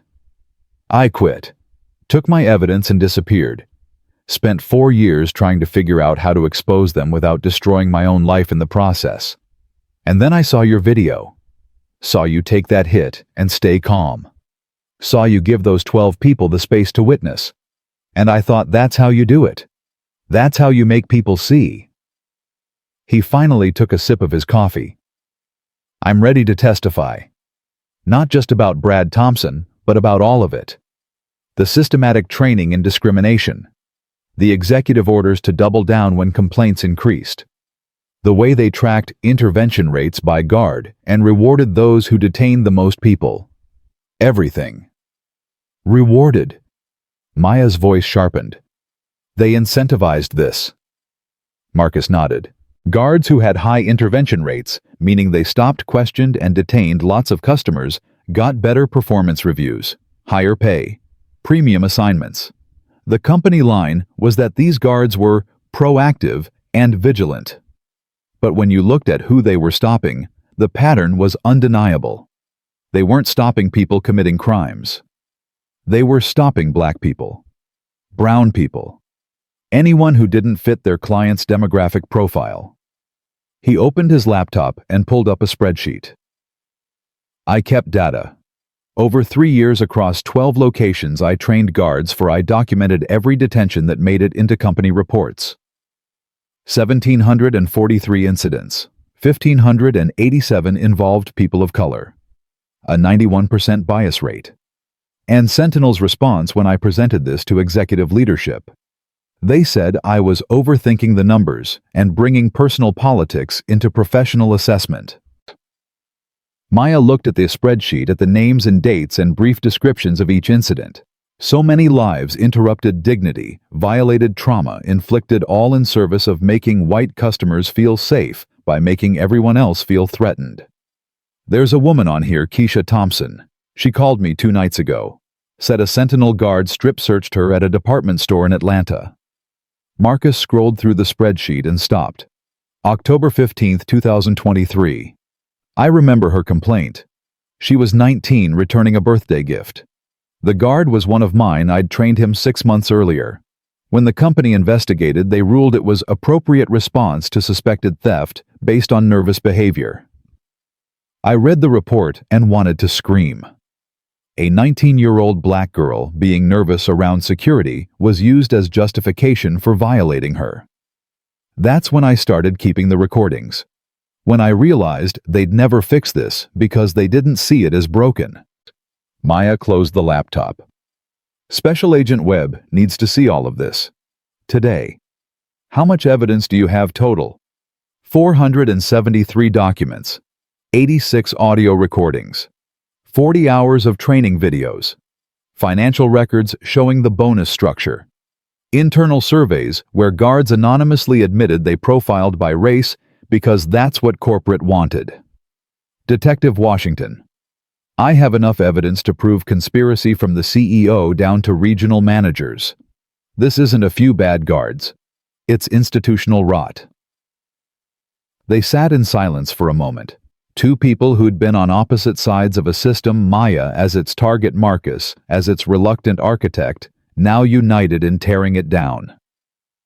I need to ask you something, Maya said quietly. And I need the truth. Did you train Brad Thompson to do what he did to me? Marcus met her eyes. Yes. I taught the session he attended in 2021. I taught him that young people with expensive items or large amounts of money were anomalies to investigate. I taught him to trust his instincts when someone didn't fit the environment. I taught him that appropriate escalation meant using force when verbal commands weren't immediately obeyed. I gave him the language and framework to justify his racism as professionalism. His voice cracked. I'm the reason he thought putting his hands on you was doing his job right. So when you're on the stand, when you're telling your story, I need you to know I'm as guilty as he is. Maybe more because I knew better, and I did it anyway. Maya didn't absolve him. She couldn't. But she recognized the difference between a person who'd participated in harm and a person who'd perpetuated it without remorse. Then you testify. You tell the truth. You help make sure this never happens again. That's the only redemption available. 3 hours later, Maya sat in the FBI conference room and watched Marcus Rivera give a sworn statement that would eventually become the cornerstone of the federal prosecution. He spoke for 4 hours without stopping, his voice steady, his evidence devastating. He walked Agent Webb and the assistant U.S. attorneys through the training protocols, played the recordings of executive meetings where complaints were dismissed as oversensitivity, showed the financial incentive structure that rewarded racial profiling with bonuses and promotions. This recording is from January 2024. Marcus said, playing audio that made everyone in the room lean forward. Richard Grantham's voice filled the space, corporate, smooth, and utterly damning. Listen, I understand the optics aren't great, but let's be real about what our clients are paying for. They want their spaces to feel exclusive. They want security that maintains that exclusivity. Our guards aren't discriminating. They're providing a service. If certain demographics make premium customers uncomfortable and those customers take their business elsewhere, we've failed our contract. So yes, our training emphasizes environmental awareness and demographic profiling. That's not bias. That's business intelligence. An executive's voice responded, Richard, we're getting complaints. The Atlanta situation cost us $200,000 in settlement. And we made $4 million from the contracts we kept because of our reputation for aggressive security. The math works. The model works. We just need to be smarter about documentation. Train guards to articulate their reasonable suspicion in ways that pass legal scrutiny. Give them language that sounds neutral, but achieves the same outcome. The recording continued for another 15 minutes, executives workshopping how to make discrimination sound defensible in court. By the time it ended, the assistant U.S. attorney was already drafting additional charges: conspiracy to deprive civil rights, wire fraud in securing contracts through discriminatory practices, RICO violations for operating a criminal enterprise across state lines. Mr. Rivera, Agent Webb said, you've just handed us a case that's going to rewrite corporate liability law. Are you prepared for what comes next? The depositions, the media scrutiny, the fact that Sentinel's lawyers will try to destroy your credibility. I've been prepared for 4 years, Marcus said. I just needed someone brave enough to be the face of it. Detective Washington gave us that. Now I'm giving her the evidence to back it up. Over the next 6 weeks, the investigation expanded like a living thing. The FBI executed search warrants in 23 cities. They interviewed 347 current and former Sentinel employees. They subpoenaed records from 112 client companies. And they compiled testimony from 2,816 people who'd been detained, questioned, or assaulted by Sentinel guards, a chorus of voices finally being heard after years of forced silence through settlements and non-disclosure agreements. Maya became the case's public face. She testified before the Senate Judiciary Committee in November, her dress uniform spotless, her badge pinned over her heart, her voice steady as she described what it felt like to be seen as a threat in a space where she belonged. Senators, I had a badge. I had 5 years of exemplary service. I had 3 years of banking history at that institution. I had documentation of my grandmother's estate transfer. I did everything right. And I still got shoved against a wall because a security guard looked at my skin and decided I was a problem that needed to be solved. She paused, looked directly at the cameras broadcasting her testimony across the nation. If it can happen to me with all my advantages and protections, what happens to everyone else? What happens to the 19-year-old returning a birthday gift? The 13-year-old buying his mother a card? The surgeon checking into a hotel? The professor shopping for groceries? How many people have been treated as criminals for the crime of existing while black or brown? Senator Patricia Morrison from California leaned forward. Detective Washington, in your investigation, did you find evidence that Sentinel Security Services knowingly trained guards to engage in racial profiling? Yes, Senator. We found training materials that explicitly taught guards to profile by race while using coded language that provided legal cover. We found executive communications proving corporate leadership knew about complaint patterns and chose to intensify rather than reform their practices. We found financial incentive structures that rewarded guards for high detention rates, regardless of whether those detentions led to actual criminal charges. This wasn't accidental bias. This was systematic profit-driven discrimination marketed as premium security. Senator James Chen from Illinois, a former prosecutor, picked up the thread. And what percentage of those detentions resulted in actual evidence of criminal activity? Maya consulted her notes. Of the 2,816 documented incidents we investigated, 37 resulted in criminal charges. That's a 1.3% hit rate. 98.7% of people detained by Sentinel guards were innocent of any crime. They were detained solely because a guard decided they looked suspicious, which, given the racial breakdown of those detained, means they were detained for being non-white in spaces marketed to white clientele. The hearing room erupted. Senators demanded answers. Civil rights activists in the gallery stood and applauded. The Sentinel Security Services attorneys present to defend their client's reputation looked like they'd just watched their entire defense strategy collapse in real time. That evening, Maya watched the news coverage from her apartment, the one she'd bought with her first investment property. Still not the house with a garden her grandmother had dreamed of. But maybe she thought maybe that dream had evolved into something bigger. The networks were calling it a watershed moment. Comparisons to the civil rights movement of the 60s. Demands for corporate accountability on a scale that hadn't been seen since Enron. Her phone rang. Captain Martinez calling from the precinct. Did you see the announcement? Justice Department is charging 17 Sentinel executives under RICO, including Grantham. They're looking at 20 years minimum if convicted. Maya felt something loosen in her chest. Not relief exactly, but acknowledgement. Justice moving at the speed of bureaucracy, but moving nonetheless. There's more, Elena continued. Senator Morrison is drafting new legislation. The Corporate Civil Rights Accountability Act would make companies criminally liable for systematic discrimination, require independent oversight of security training, create a federal database tracking excessive force complaints across all private security firms. She's calling it Maya's Law. Don't call it that, Maya said immediately. Don't make this about me. Make it about the 2,000 people who came forward. Make it about Keisha Thompson and David Chen and that 13-year-old in Detroit. Make it about everyone who's been telling this story for decades, and nobody listened until it happened to go viral. Maya, you're the one who stayed calm, who gave witnesses space to record, who turned personal trauma into systematic change. You get to be uncomfortable with being a symbol, but you don't get to pretend you're not one. Elena's voice softened. Your grandmother would be proud. You took her legacy and made it mean something bigger than money. After the call ended, Maya sat by her window and looked out at Washington, D.C.'s night skyline. Somewhere in this city, senators were drafting laws. Federal prosecutors were building cases. Civil rights attorneys were filing class action lawsuits on behalf of thousands of victims.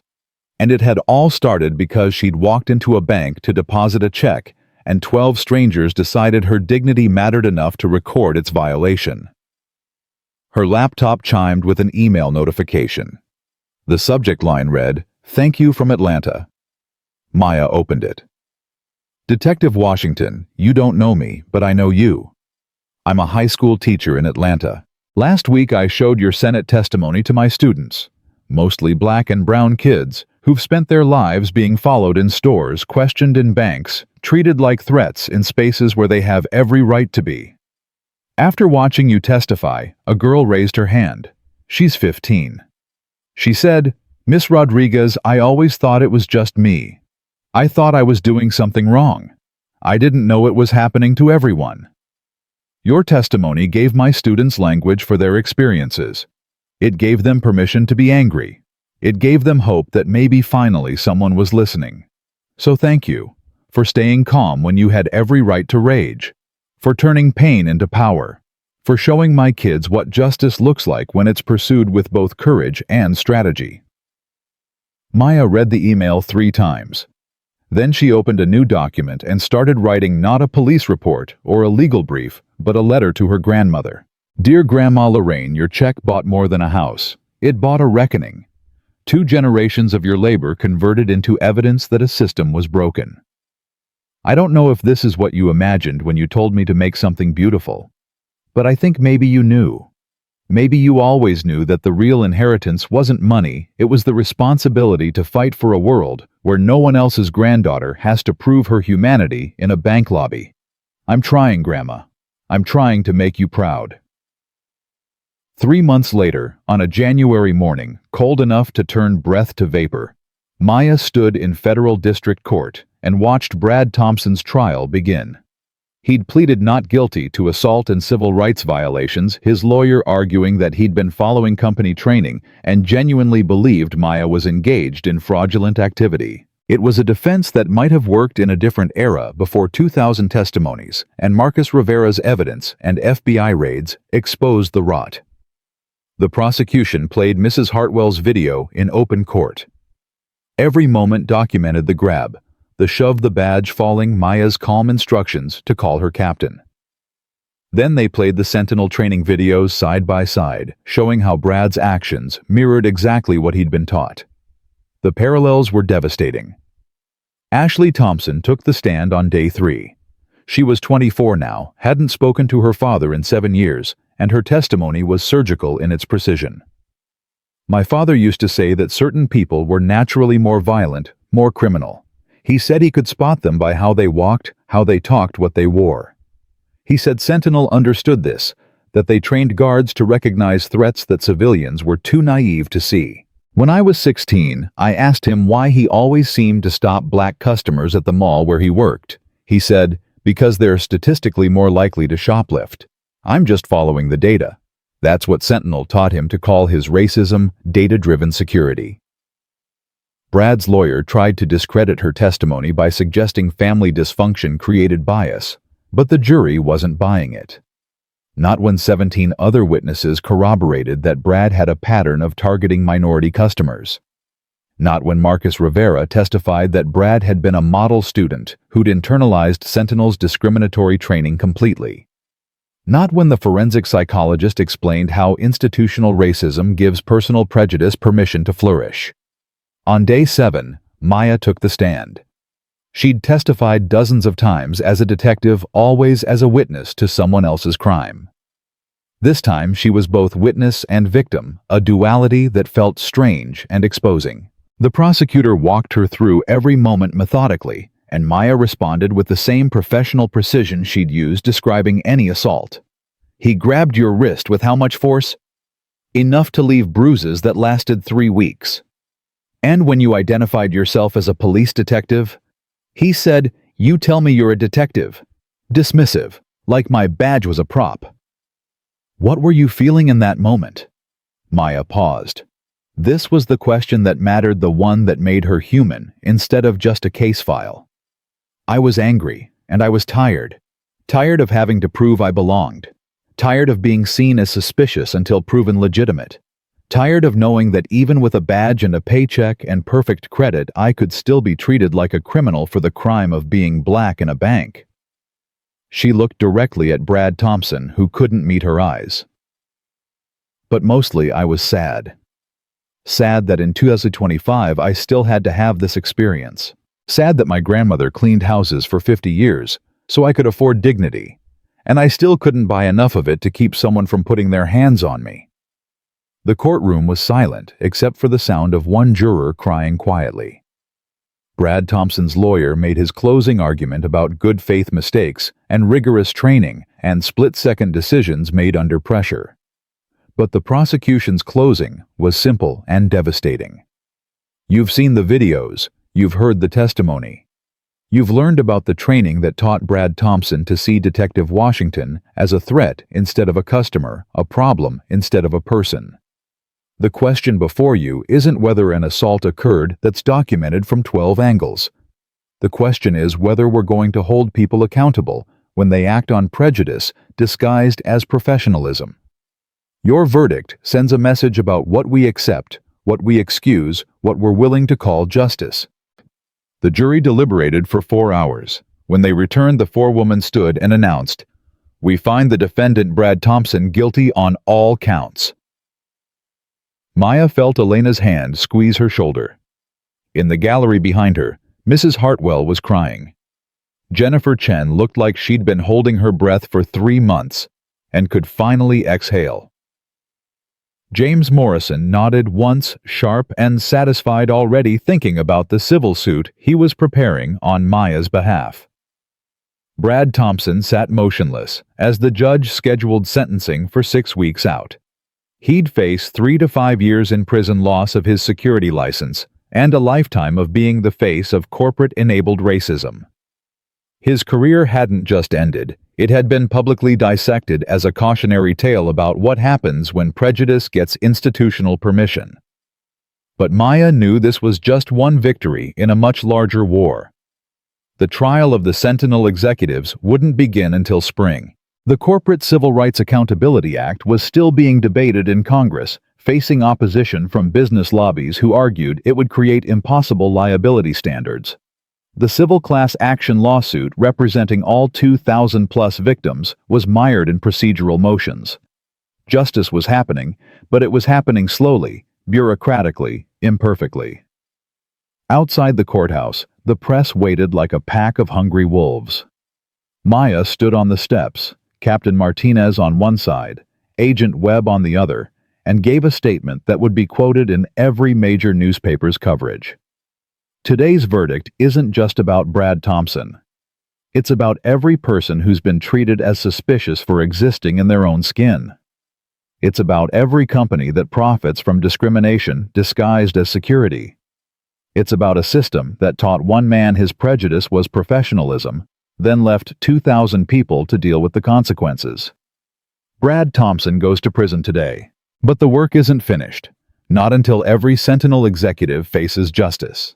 Not until the Corporate Civil Rights Accountability Act becomes law. Not until we've built a world where no one's granddaughter has to prove her humanity in a bank lobby. The questions came rapid fire, but Maya was done talking. She walked down the courthouse steps past the cameras and microphones and climbed into the waiting police car. As they pulled away, she looked back at the crowd, reporters, activists, supporters, holding signs demanding justice. A few protesters claiming the verdict was an attack on security professionals who were just doing their jobs. And Maya understood with the clarity that comes from being at the center of a movement you didn't choose, that this would be her life now. Not just a detective solving crimes, but a symbol of something larger: resistance, resilience, the slow, grinding work of turning personal trauma into systematic change. Her phone buzzed with a text from an unknown number. "My name is Carmen Rodriguez. I teach in Atlanta. My student asked me to thank you. Because of your testimony, she knows it wasn't just her. You gave her language. You gave her hope. That's everything." Maya closed her eyes and let herself feel it, the weight of being seen, the responsibility of representation, the exhausting honor of mattering to strangers who saw their own stories in hers. Outside the car window, Washington, D.C. passed in a blur of gray buildings and winter bare trees. Spring would come eventually. Laws would pass. Executives would face trial. Change would happen in increments and setbacks, and small victories that accumulated into something that might eventually look like justice. But for now, Maya just wanted to go home, take off her dress uniform, and sleep without dreaming of marble floors and hands that grabbed too tight, and the sound her badge made when it hit the ground. Spring arrived in Washington, D.C., with the kind of aggressive beauty that felt almost defiant: cherry blossoms exploding pink and white along the tidal basin, tourists flooding the National Mall, the city shaking off winter like an old coat that no longer fit. Maya stood at her apartment window on a March morning and watched the world pretend to be reborn, knowing that transformation was never as clean as seasonal metaphors suggested. Real change was messier, slower built from 1,000 small battles that accumulated into something that might eventually look like progress. The trial of United States versus Sentinel Security Services, Inc. and Richard Grantham et al. Had begun 3 weeks ago in federal district court. Maya attended every day, sitting in the gallery with the other 2,816 victims whose testimonies had been compiled into a database that prosecutors called a chronicle of systematic oppression. Some days the courtroom was packed, journalists and activists and curious citizens fighting for seats. Other days it was just the core group, people like Keisha Thompson and David Chen, and the mother of that 13-year-old boy from Detroit. People whose lives had been interrupted by Sentinel guards and who needed to watch justice happen in real time, needed proof that their pain had mattered. Richard Grantham sat at the defense table in expensive suits that cost more than most people's monthly rent. His silver hair perfectly styled, his expression carefully neutral. He looked like what he was, a corporate titan who'd built an empire on the premise that certain bodies were threats and certain clients would pay premium prices to have those threats removed from their site. Next to him sat 16 other executives, their lawyers forming a wall of expensive legal expertise bought with the profits of discrimination. The prosecution's case was overwhelming. Marcus Rivera had testified for 3 days, walking the jury through training materials that taught profiling while maintaining plausible deniability. Financial experts showed how Sentinel's bonus structure rewarded guards for high detention rates regardless of criminal outcomes. Data analysts presented the 91% racial bias rate across 1,700 documented incidents. And victim after victim took the stand to describe what it felt like to be treated as criminal for the crime of existing. On the trial's 18th day, Maya was called to testify again, not about her assault this time, but about the investigation that had followed. She'd been promoted to sergeant 2 months ago, assigned to a special task force investigating private security industry practices across the country. She was no longer just a victim. She was the lead investigator dismantling the system that had created victims. "Sergeant Washington," the prosecutor asked, "in your investigation of Sentinel Security Services, what patterns did you observe regarding complaint resolution?" Maya consulted her notes, though she had most of this memorized. Of the 473 complaints filed against Sentinel guards between 2020 and 2025, 461 were resolved through internal investigation by Sentinel itself. Only 12 were investigated by external law enforcement. Of those internal investigations, 458 resulted in findings of appropriate guard behavior, or no wrongdoing detected. The guards were cleared, the complaints were dismissed, and the pattern continued. And what happened to complainants who persisted in seeking accountability? 73 were offered cash settlements with non-disclosure agreements attached. They were paid to be quiet. The amounts ranged from $500 to $200,000, depending on the severity of the incident and the likelihood of media coverage. Sentinel's internal emails show explicit discussion of buying silence to prevent pattern recognition by civil rights organizations. The jury looked ill. One woman in the front row was shaking her head slowly, her expression suggesting she'd just realized the depth of corporate cynicism she'd been naive about. Grantham's lawyer, a shark in a $3,000 suit named Jonathan Pierce, stood for cross-examination. "Sergeant Washington, isn't it true that many of these so-called victims were engaged in suspicious behavior that warranted security intervention?" Maya met his eyes steadily. "Define suspicious behavior, counselor." "Excuse me? You said suspicious behavior. I'm asking you to define it. Because in reviewing the incident reports, I found that suspicious behavior included things like taking too long to make a purchase decision, asking too many questions about products, appearing nervous in the presence of security, wearing clothing that didn't match the store's aesthetic, and my personal favorite, not making sufficient eye contact with staff." Her voice hardened. Those aren't criminal behaviors. Those are normal human behaviors that were interpreted as suspicious only when performed by black and brown bodies. Pierce tried another angle. Your own assault occurred when you were making an unusually large deposit. Surely the guard had reason to verify. I'd been banking at that location for 3 years. The teller recognized me by name. I had documentation of my grandmother's estate transfer. I showed identification. I identified myself as a police officer and attempted to show my badge. At what point in that sequence did assault become an appropriate response? Maya leaned forward slightly. Unless, counselor, you're suggesting that a young black woman with a large check is inherently suspicious, regardless of documentation relationship with the bank or professional credentials, which would rather prove the prosecution's entire case. The gallery erupted in applause before the judge's gavel could restore order. Pierce sat down looking like a man who'd just realized he'd walked into a trap of his own making. That evening, Maya met with Senator Patricia Morrison in her Capitol Hill office to discuss the Corporate Civil Rights Accountability Act. The bill had passed the House in February, but was stalled in the Senate facing opposition from business lobbies, who argued it would create unsustainable liability standards for corporations. They're afraid, Patricia said, pouring 2 glasses of whiskey, despite the fact that it was only 6 p.m. Not of the bill itself, but of what it represents: the idea that corporations can be held criminally liable for systematic discrimination even if no single executive explicitly ordered it. That's threatening to every company that's ever claimed ignorance about patterns everyone else could see. Maya accepted the whiskey she didn't really want. How many votes are we short? 4, maybe 3 if we can convince Senator Davidson that his constituents care more about civil rights than corporate profits. Patricia took a sip, grimaced.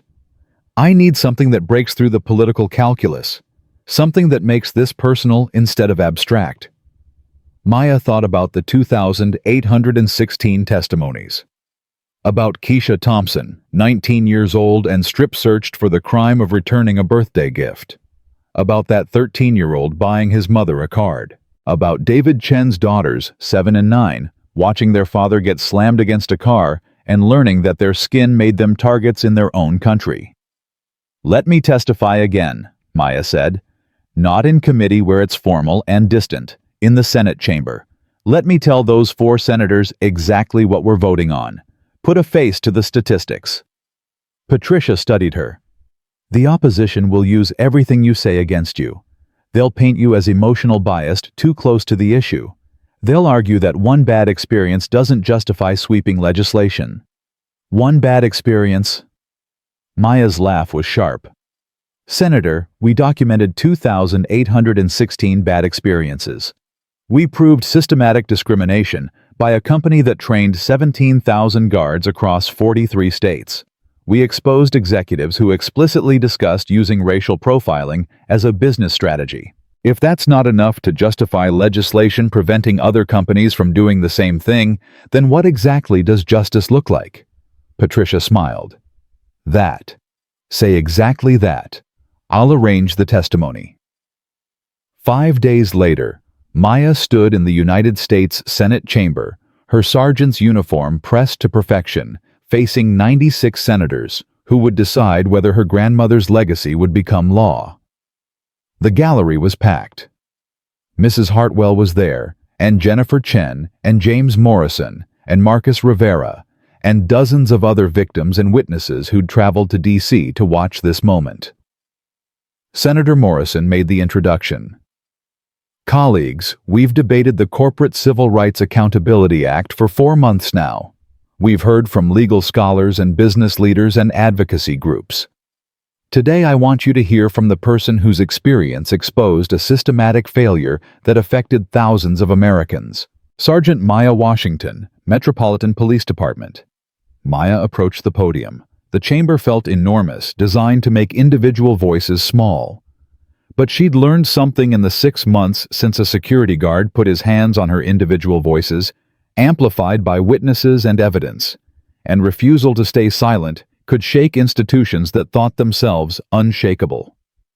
Senators, My name is Maya Washington. On October 7, 2025, I walked into a bank to deposit my late grandmother's inheritance check. I left in an ambulance with bruised ribs and the knowledge that even a police badge couldn't protect me from discrimination disguised as security.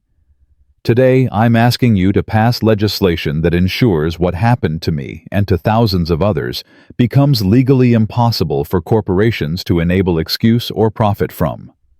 She paused. Let that sink in. Some of you have argued this bill creates unfair liability for companies, that it punishes corporations for the actions of individual employees, that it's government overreach into business practices. I want to address those concerns directly.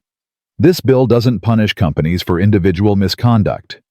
It holds them accountable for systematic patterns of discrimination that they knew about, profited from, and chose to perpetuate rather than fix.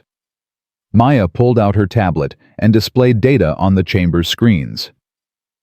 Sentinel Security Services received 473 complaints about discriminatory guard behavior over 5 years. They investigated themselves 461 times. They found wrongdoing 12 times. That's a 2.6% accountability rate. Meanwhile, their contracts grew by 40% and their stock price tripled. They made money from discrimination. They built a business model on it. And when victims complained, they paid them to stay quiet while continuing to train new guards in the same discriminatory practices. Senator James Davidson from Texas, one of the 4 holdouts, raised his hand. Sergeant Washington, I don't doubt your experience was traumatic. But how do we prove a company systematically discriminates versus just having some bad actors? Where's the line? The line, Senator, is when company training materials explicitly teach profiling. When executive emails discuss using discrimination as a business strategy. When financial incentive structures reward high detention rates regardless of whether detentions result in criminal charges. When 91% of people detained by your guards are people of color, but only 1.3% of detentions lead to criminal charges, that's not bad actors. That's bad policy being executed perfectly.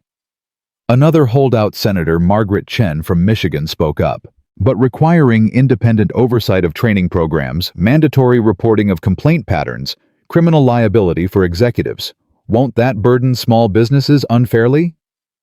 Maya looked directly at her. Senator Chen, this bill only applies to security companies with more than 50 employees operating across state lines. It targets large corporations with the resources to implement proper oversight. Small businesses aren't affected. But more importantly, if a company can't train security personnel without teaching them to discriminate, that company shouldn't exist.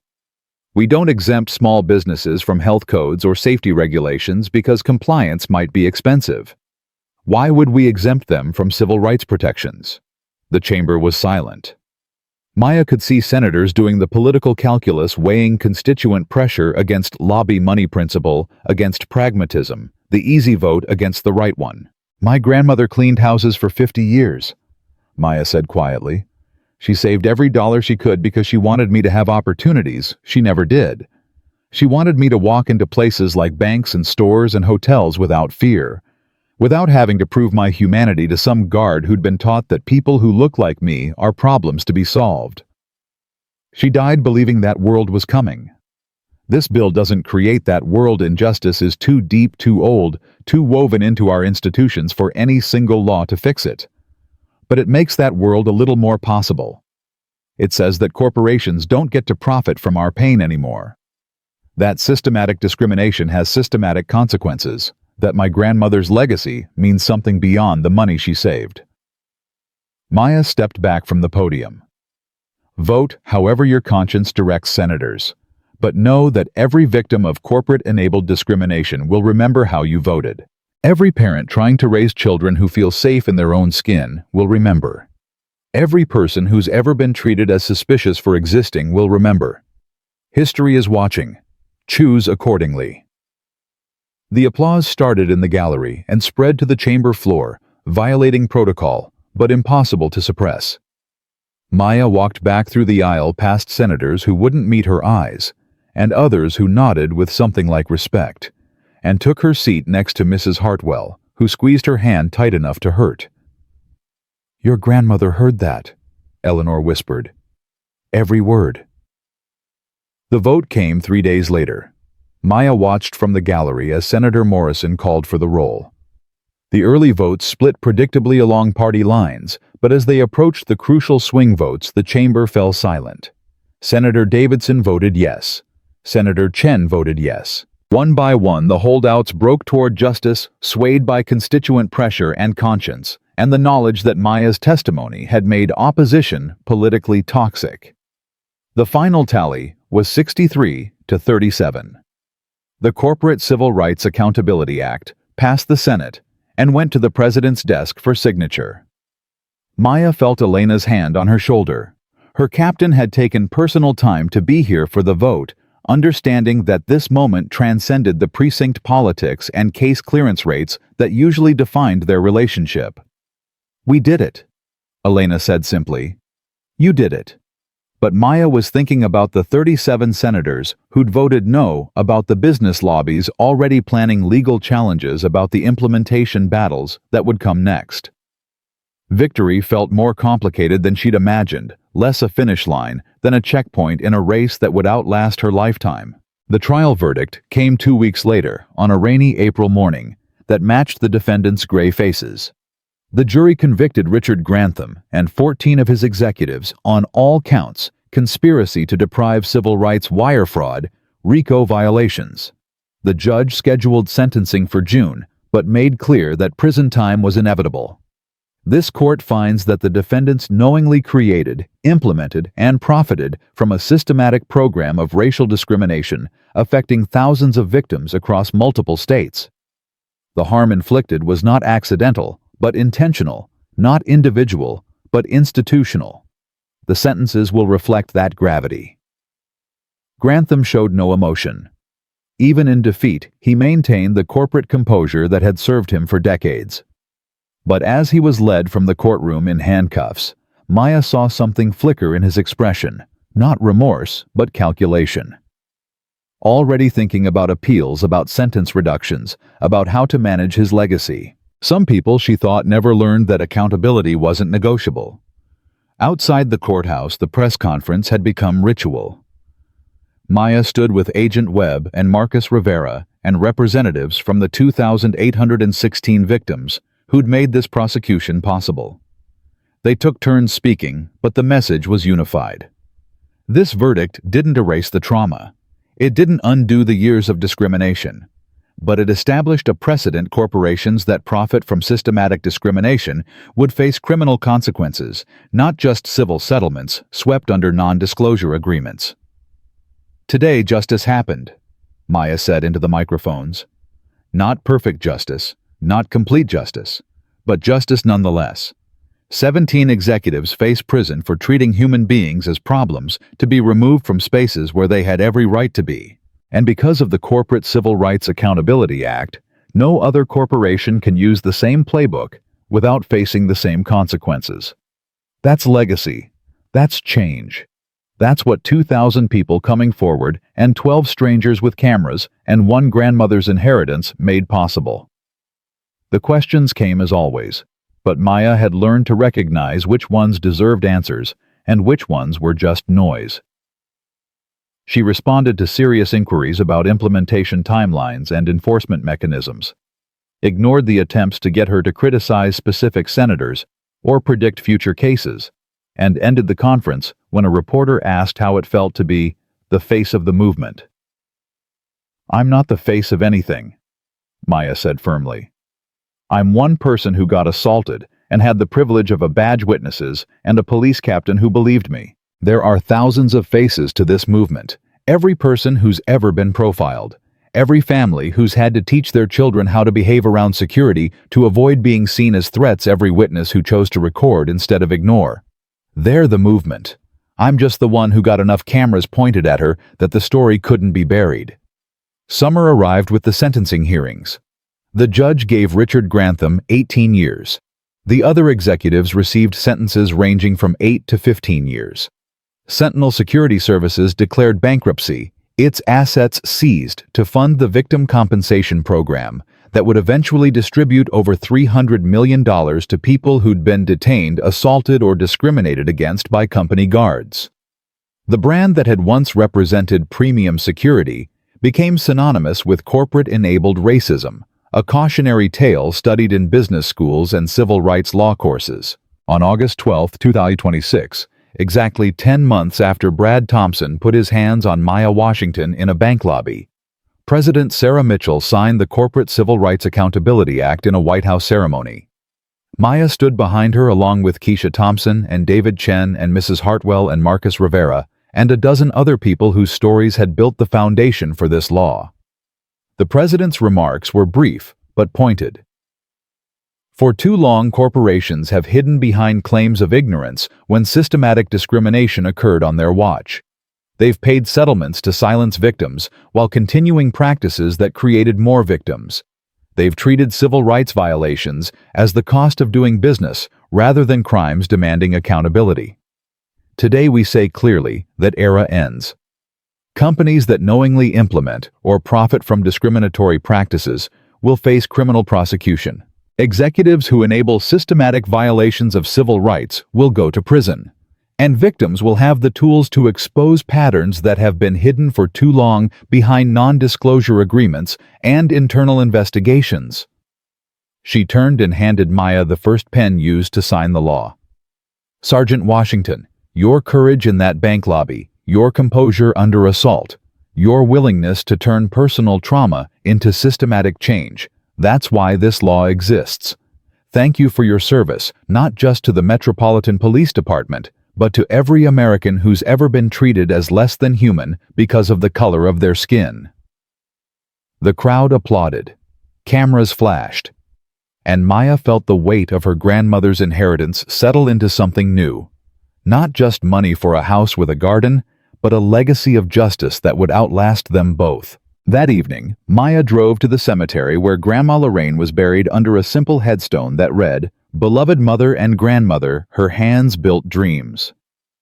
She sat on the grass, despite her dress uniform, despite the summer heat, making the wool fabric unbearable, and she talked to a woman who couldn't answer back, but whose presence felt more real than the ceremonies and press conferences and political theater that had consumed the last 10 months. "We did it, Grandma. Your $68,000 bought more than a house. It bought a law. It bought prison sentences for 17 executives who thought they could profit from making people like us feel unwelcome in our own country. It bought justice for 2,816 people who'd been silenced by settlements and buried by corporate investigations." Maya's voice cracked. "I don't know if that's what you imagined when you saved all those years. But I hope you're proud. I hope you know your legacy isn't just me.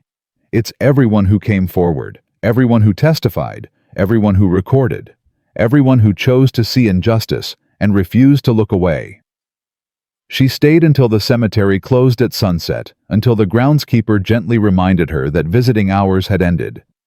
She drove home through a Washington, D.C., transformed by August heat and political summer recess, past the monuments, to dead presidents and wars won, and principles that had taken centuries to implement imperfectly.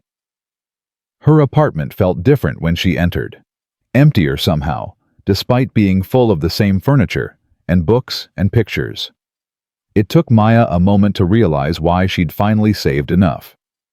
The house with the garden, her grandmother's dream, was no longer theoretical.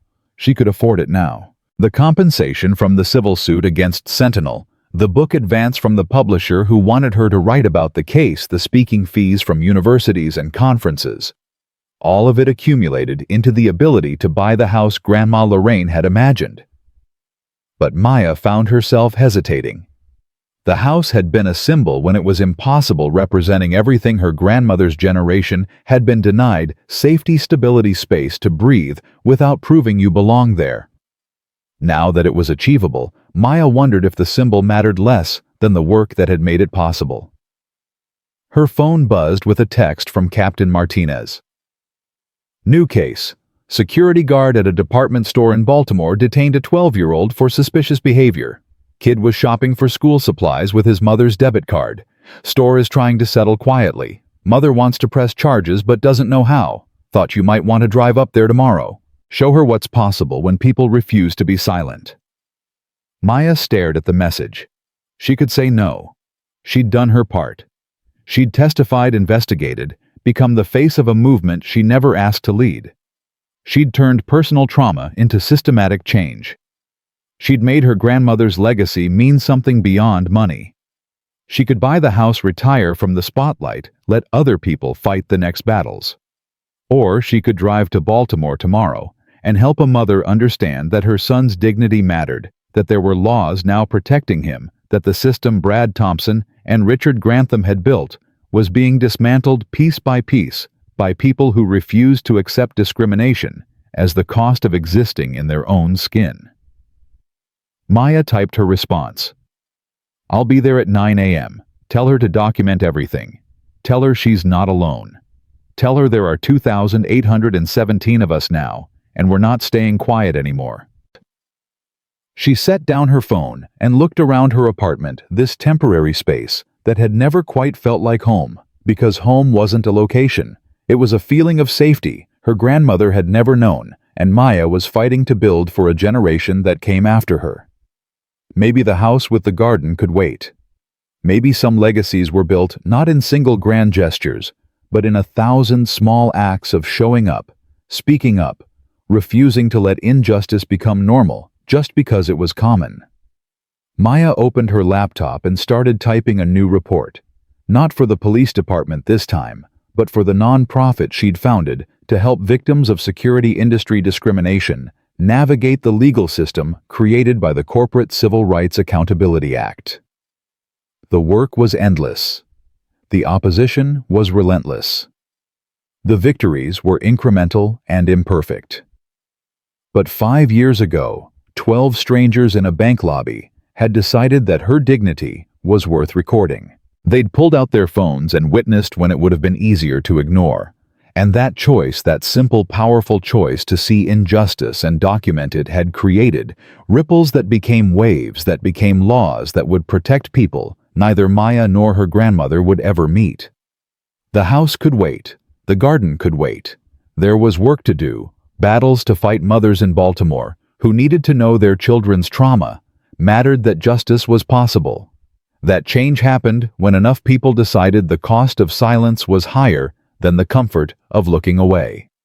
Maya Washington, 29 years old, granddaughter of cleaning women, decorated police sergeant, reluctant symbol of a movement built on 2,817 stories of discrimination exposed and accountability demanded, saved her report and sent an email to the mother in Baltimore. I'm driving up tomorrow. Bring all documentation. Bring witnesses if there are any. Bring your son's courage and your own anger and your belief that this time someone will listen. Because I promise you someone will. We all will. Your story matters. Your son matters. And we're going to make sure everyone knows it. Outside her window, Washington, D.C. settled into summer night, the city where laws were made and broken, where justice moved at the speed of bureaucracy, but moved nonetheless when pushed hard enough by people who refused to accept that suffering was inevitable. And somewhere in a cemetery in southeast D.C., under a simple headstone that read, "Her hands built dreams," Lorraine Washington's legacy grew beyond anything she could have imagined. Not just a house with a garden, but a world slightly less hostile to her granddaughter's existence, slightly more accountable to the pain it had inflicted, slightly closer to the promise of equality it had always claimed but never quite delivered. The work wasn't finished. It would never be finished. But tonight, for just a moment, Maya let herself feel it, the weight of 2 generations of sacrifice, converting into something that might eventually look like freedom.